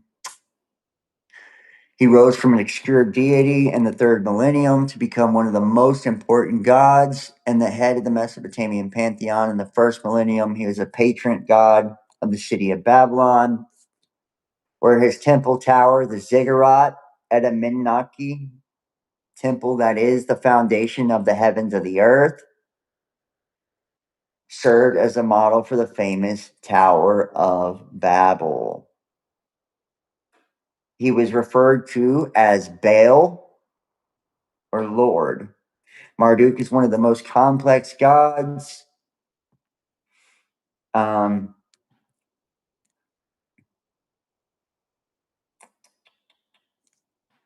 let's see.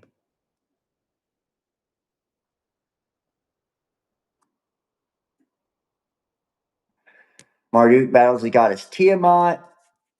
The defied ocean, often seen to represent female principle, whereas Marduk stands for the male principle. Marduk is victorious, kills Tiamat, and creates the world from her body. In gratitude, the other gods then bestow 50 names upon Marduk, right? This is once again the 50 stars on the flag, right? Marduk and select him to their head. The number 50 is significant because it's previously associated with the god Enlil, right? Also, we know that Lucifer or Prometheus, right, steals 50 sparks, right? So we see this once again with the Babylonian stuff as well. The former head of the pantheon, now replaced by Marduk.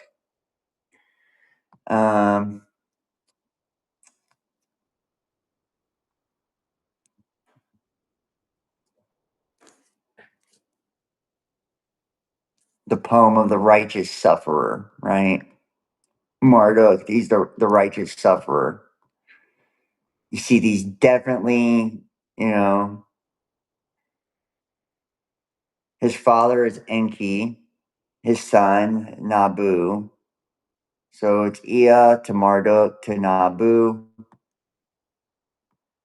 which is the divine dynasty. Marduk in the battle with Tiamat, we already kind of looked at that. Marduk defeats her and establishes a cosmic order, right? So we have the chaos to the conflict to the defeat of chaos, which is the cosmic order or order out of chaos, right? Which is bringing in separation or division. creation emerges through divine conflict. This also kind of gives you like your Shiva, right? Or Brahma or whatever, right? Like these destruction gods, right? The destroy or the destroyer, right? These destroyer gods, even, God of the Bible in some aspects, right? Like this, he's, the Lord's the same way, right? Fire and pillars of smoke. They bring this destruction for a new creation to take place. You can look at the deluge. You can look at all of these different endings, right? Divine conflict, right? Marduk is associated with Jupiter, you know. This isn't merely a modern occult claim. Encyclopedia Iranica notes the Babylonian identification of Marduk with Jupiter, also later tracing Greek and Iranian correspondences.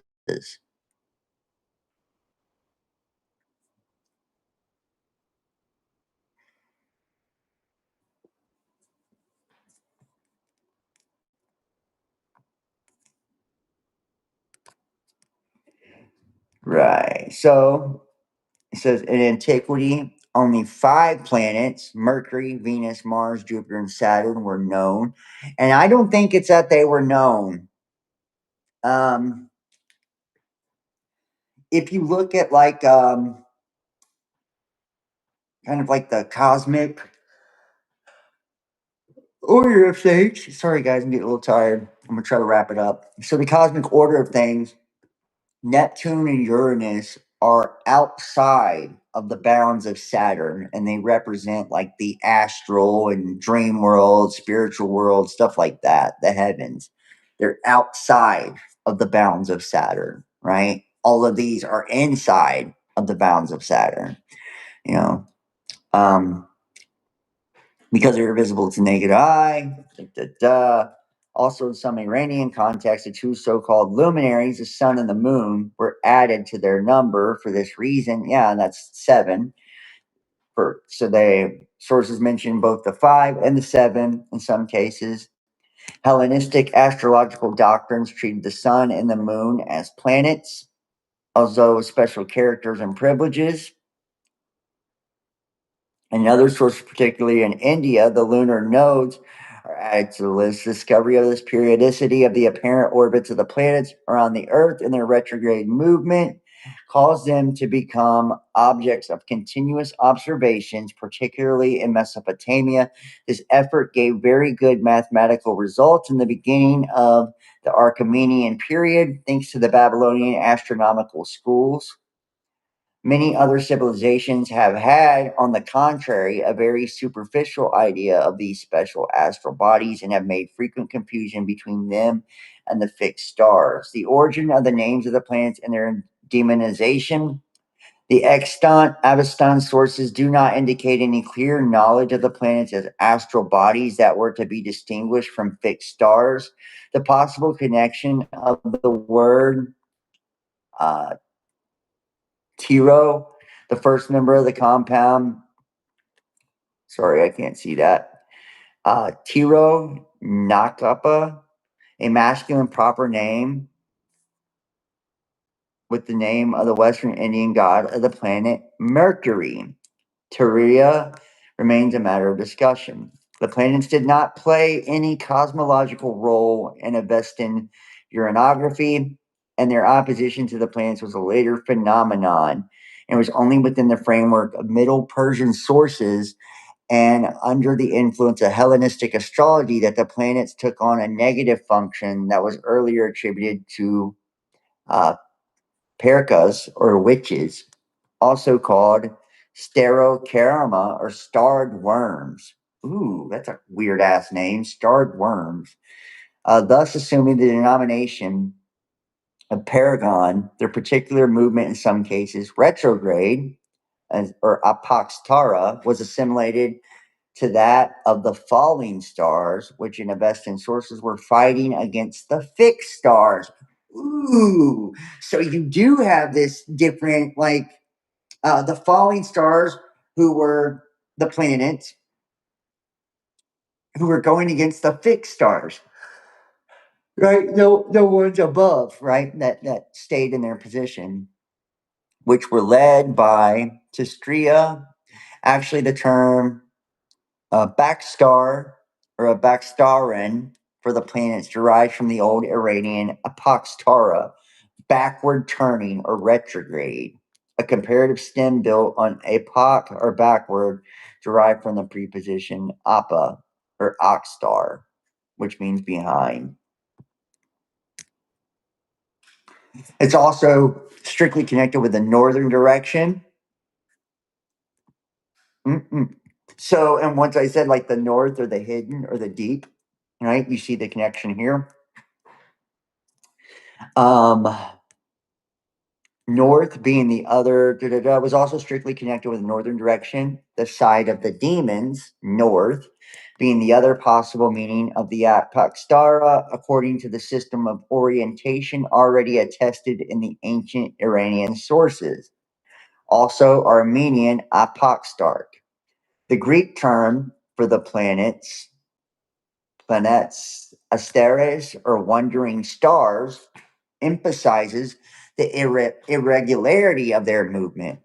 And it perfectly corresponds to the Middle Persian from the verb to, I cannot read that, but to deviate or to go astray. To find the same Middle Persian word negated as a term for the actual stars, which do not deviate, but they're fixed. The fixed stars were mistakenly considered as desert stars because of the false mythology, such as Persian Hiyaban without water, and later Arabo-Islamic medieval sources. Interesting.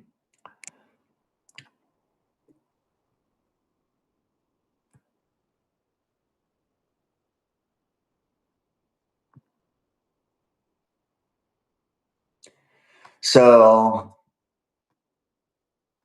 the Greeks were associated with Hermes, for the Greeks associated with Mercury. Furthermore, the Middle Persian name of the planet Saturn, or Kiwan, which is doubtless an Akkadian loanword, the permanent steady. The permanent steady.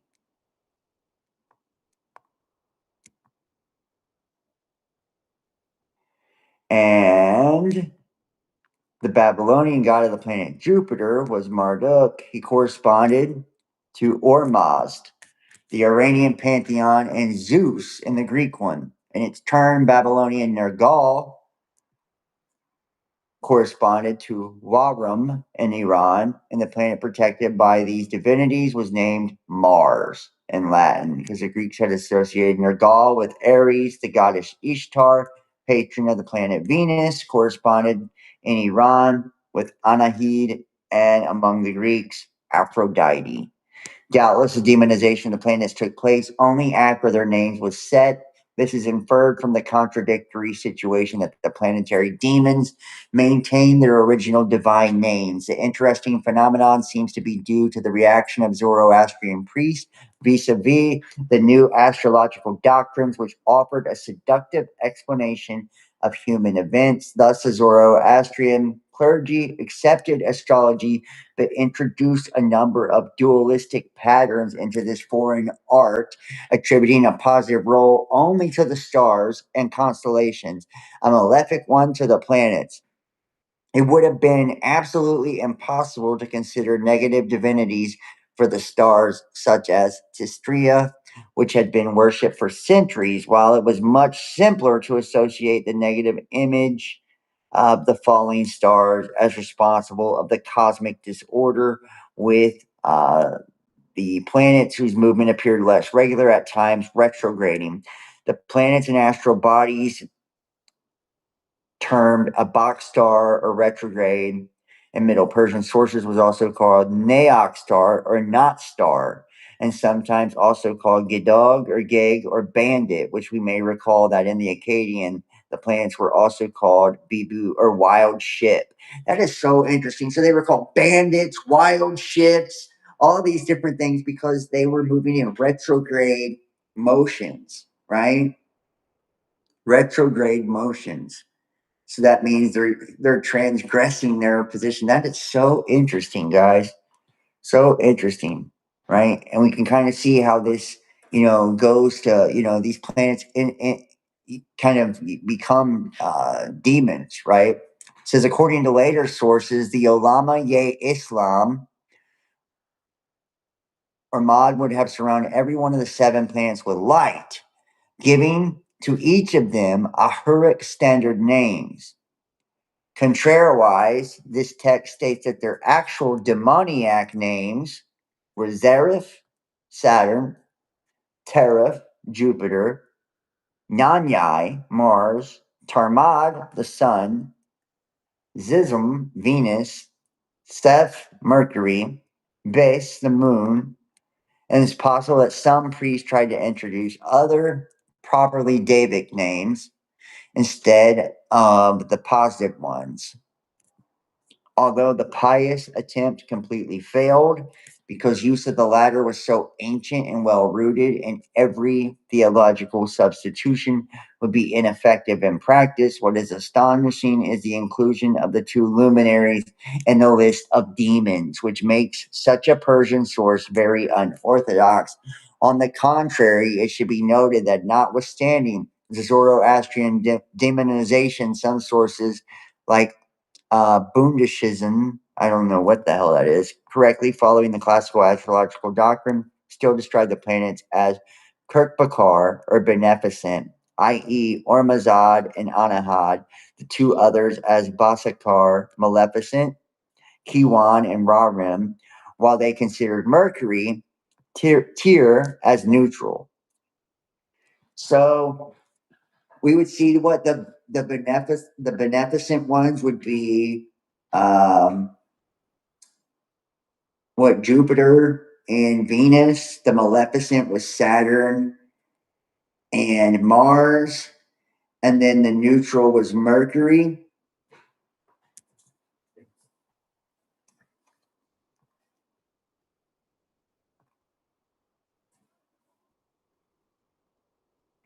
And they were considered robbers as bandits in opposition to the stars that were considered givers, right? They were considered givers. The names of the planets in Middle Iranian languages, for instance, those in Sogdian were basically derived from Western Iranian pattern, one already fixed during the Achaemenid period, although it's not attested in Old Persian, but only in Middle Persian, exceptional in the case of Khotanese, where the inspiring model was Indian. The planets in Zoroastrian, astrological, astronomical sources in late antiquity, Iranian lands were open to a double influence, both in astronomy and astrology from east and west, and respectively, which each produced a mixture of old Iranian, later Hellenistic, Indian, Babylonian, astral traditions, according to Zoroastrian religious sources. The planets were located in the sphere Gunzing, or sphere of mixture, in the zodiacal area, where they fall against the fixed stars, Bundism, right? It is here that the 5 planets attack the cardinal stars already mentioned and later Avestan. That is interesting. The fight Saturn, K1 fought against the general of the generals, the pole star. Interesting. So the pole star, he fought against Polaris, right? That is so crazy. In the last episode, we talked about the Freemasonic compass and Rupus Negra and the flat Earth or the hollow Earth and the black sun, right? All of these different things. We kind of brought this in, and the Eye of Providence or the pole star Polaris is like the all-seeing eye of God, right? And then you have Saturn, who's got the all-seeing eye, right, of Satan, right? These 2 all-seeing eyes fighting each other, Saturn versus the pole star. That is so crazy. The planetary chords of winds, the movement of the planets was governed by the sun, which means a chord which prevented them from wandering off from their maximum of their proper elongations, thus limiting the potential damage that they could produce in a sublunary world. They have chords too. So it's astral chords that keeps the stars and planets in rotation. Interesting. We're finding out some stuff here. And so this wouldn't be orbits now. So now we take it away from like orbits and shit that science tries to tell us, modern day, right? The heliocentric models and all of this. It's right. We're kind of getting into something saying the length of the core of Mercury was 1850. Or correct figure was 1350, which was 22 degrees 20, right? This number exactly corresponded to the radius of the epicycle of Mercury in the Almagest of Claudius Ptolemy. The length of the chord of Venus was 2831, right? 47 degrees 11. Right, corresponding to the maximum equation of the anomaly according to Sasanian astronomical tables established for the period of Khosrow. The origin of these celestial chords is clearly Indian, although the inspiring model could be already Platonic, which is Timaeus. We know, in addition, the presence of the chords in Zoroastrian cosmology, the framework of the mechanical model in the astral sphere, where all astral bodies rotate around Mount Harbors. Interesting. So all astral bodies rotate around Mount Harbors. And think about this. We have Mount Hermon, Mount Sinai, Mount Olympus. You feel me? Pulled from the cords of wind exactly in the same manner as all the astral bodies rotate around Dhruva, the fixed pole of the heaven, right? So Dhruva, the fixed pole of the heavens, in the Puranic literature, which is the fixed pole of the heavens, right? We know is Polaris, um, which blocked and limited planetary movement, seeming a definite anti-demonic function. So, right, this I providence, right, this pole star, right, anti-demonic function. Their origin, at least in part, reflected earlier mystical traditions, according to which the star Sirius bound the Perica, the chief of the falling stars, with an infinite number of bonds.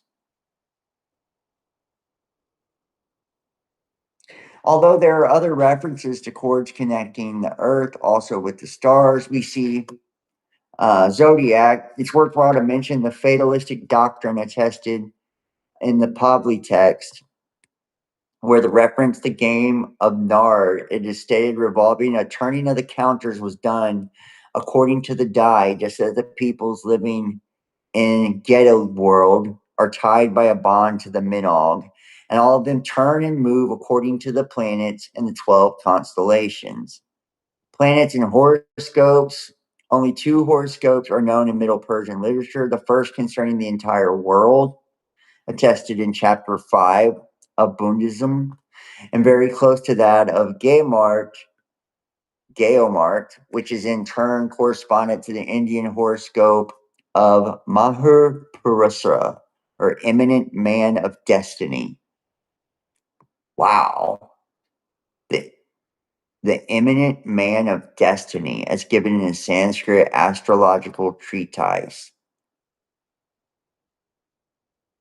who is considered the thermal mundi of Chaldean origin after an earlier suggestion made in his horoscope. The 7 planets, i.e., the 5 planets plus sun and moon, were placed on zodiacal signs of proper astrological exaltations, with the exception of Mercury, which the composer did not put in Virgo, where its standard point of astrological exaltation was traditionally located, but rather in Pisces. But they moved Tyr to Virgo in order to obtain its proper exaltation. Because if the sun was in Aries, then Mercury would not stay in Virgo at the distance of the sun mirror, since its maximal elongation. According to the Greek astrology, some of the planets were associated with the basic natural elements: Tyr with air, Venus with water, the lunar knots and the false planets. The astrological chapters of the Buddhism was several technical terms referring to planetary positions. We had Lord of the House, domicile, its ethical meaning of where a planet becomes most potent. Every planet had two domiciles, one diurnal and nocturnal. Together with some Indo-Greek terms and methods, Sasanian horoscopes presented also a number of independent innovations, as in the case of the lunar knots placed in Gemini and Sagittarius. They were unknown in classical astrology, but they were added to the number of the planets by Sasanian astrologers in the extreme result of a later Indian tradition, in which Rahu and Ketu, the two false and invisible planets, demons of the eclipses, had already been inserted into the planetary class, so that the number of planets was extended to 9. The 9 planets, a black sun and a black moon, were also inserted into the horoscope. That is so interesting. That there were another duplication of the two Indian false planets and functionally corresponded to the head and the tail of the heavenly dragon. For the role of the dragon, Gosir or Gaussir, the important studies that it does, special astrological terminology on the planets is attested in two astrological predictions. Jupiter and Saturn and their conjunctions. Dude, this takes us back full circle. And I told you guys, we were just talking about this earlier, the Jupiter Saturn conjunctions and how important this is, right? Jupiter, Saturn, their conjunctions explains that by forces decreed by time, which was manifested, able to survive for 30 years after the eruption of the demons in the world. In Geomark's horoscope, an extraordinary relevance was attributed to the mutual configurations of two planets in particular, Jupiter and Saturn, both placed in their proper exaltations at the moment of Ahriman's eruption. Jupiter was in Cancer in the cusp in the house of life, while Saturn was in Libra. After 30 years, Saturn had approximately completed its revolution back to the point of departure, whose revelation takes 12 years, so exactly at 180. Yeah, and that's where we get all the 12 stuff, right? With all of that, right? From Saturn. So Saturn, the star of death, over Jupiter, the star of life. So such a configuration showed the supremacy of Saturn, the star of death, over Jupiter, star of life, determining the death.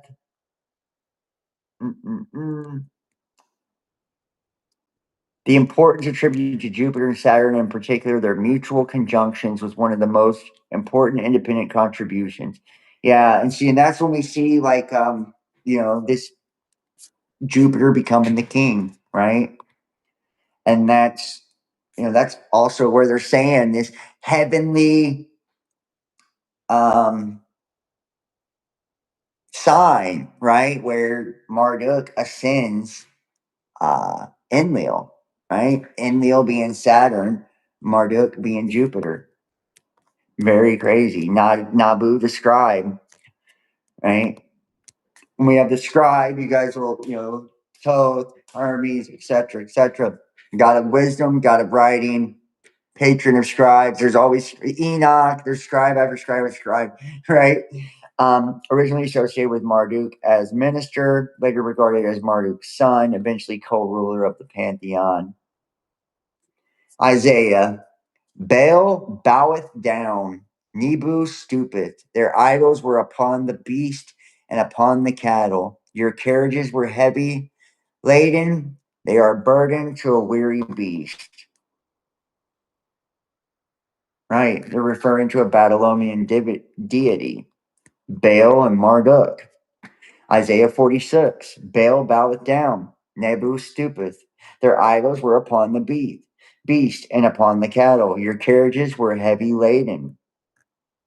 They were a burden to a weary beast.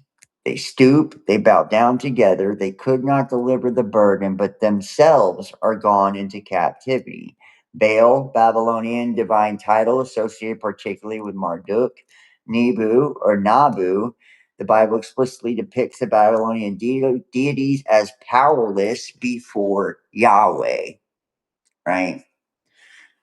That is a much stronger biblical connection. Nergal, the darker one, Nergal, which Mesopotamian god of death, plague, pestilence, warfare, the underworld. Also controls various demons and evil forces, including the 7 gods associated with era tradition. And after we finish the Babylonians, we're going to wrap it up and probably have to do another part to this because I've got so much still left.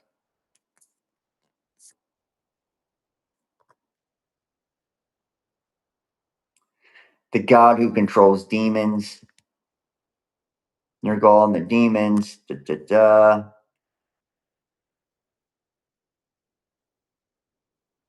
are you getting a 404 error on the Nergal? Well, basically, disease and death could have supernatural dimension in Mesopotamian thought, with disease sometimes attributed to the demonic agency. Nergal's sphere, therefore, overlaps with demonological concepts, right? So Nergal, right, god of death, disease, war, and the underworld, controls supernatural destructive forces. And we see the comparison: Satan, Abaddon, Mot, Hades, Ares, Mars, and other death and war deities. Sin, Inana, or the moon, or Nana, the moon. So Nana, Surin, or Sin identifies him as a Mesopotamian moon god, one of the major deities of the wider pantheon, and his major cult center was And I keep getting 404 errors now on this shit. So the celestial hierarchy was Sun, or Samas, Moon, Sin, Venus, Ishtar, Jupiter, Marduk. Deuteronomy 4. Unless thou lift up thine eyes unto heaven, and when thou seest the sun and the moon and the stars and all the hosts of heaven, should be driven to worship them and serve them, which the Lord thy God hath divided unto all nations. Right? The Bible explicitly knows about the sun, moon, stars, hosts of heaven, and warns against worshiping them. Shamash the sun, Utu Samas, which identifies a Mesopotamian sun god with light, life, justice, truth, divination, judgment. He was believed to see everything because the sun illuminates the world. And I've told you guys before, like the sun being the, bringing like information, right? That would be the same type of thing. The fascinating biblical language also repeatedly associates light, seeing, judgment, righteousness with divine imagery, right? And I don't believe Shamash is Yahweh, right? At all. Why do ancient civilizations repeatedly associate the sun with divine judgment, truth, and omniscience? You can see the celestial pantheon: Sun, Utu, Samai, Moon, Namasin. We went through all these: Inanna, Ishtar, Venus, Jupiter, Marduk, Mars, Nergal, Mercury, Nabu.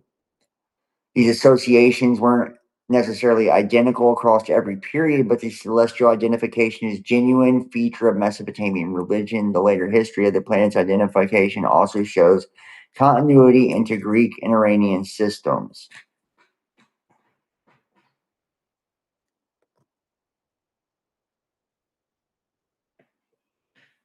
Which we already read this, right? We already read this. And then we look at the biblical host of heaven, right? 2 Kings. And they left the commandments of the Lord their God and made their molten images, even 2 calves, and made a grove and worshipped all the host of heaven and served Baal. Now, for one, there's more than 2 things happening here, in my opinion, right? Their molten images, the 2 calves, right? We see, bulls or, calves, that type of imagery associated with both the bulls of heaven, like Inanna and Enlil, right? And then we have and serve Baal, right? The Marduk, right? Baal worship and host of heaven worship, right? God, celestial objects, right?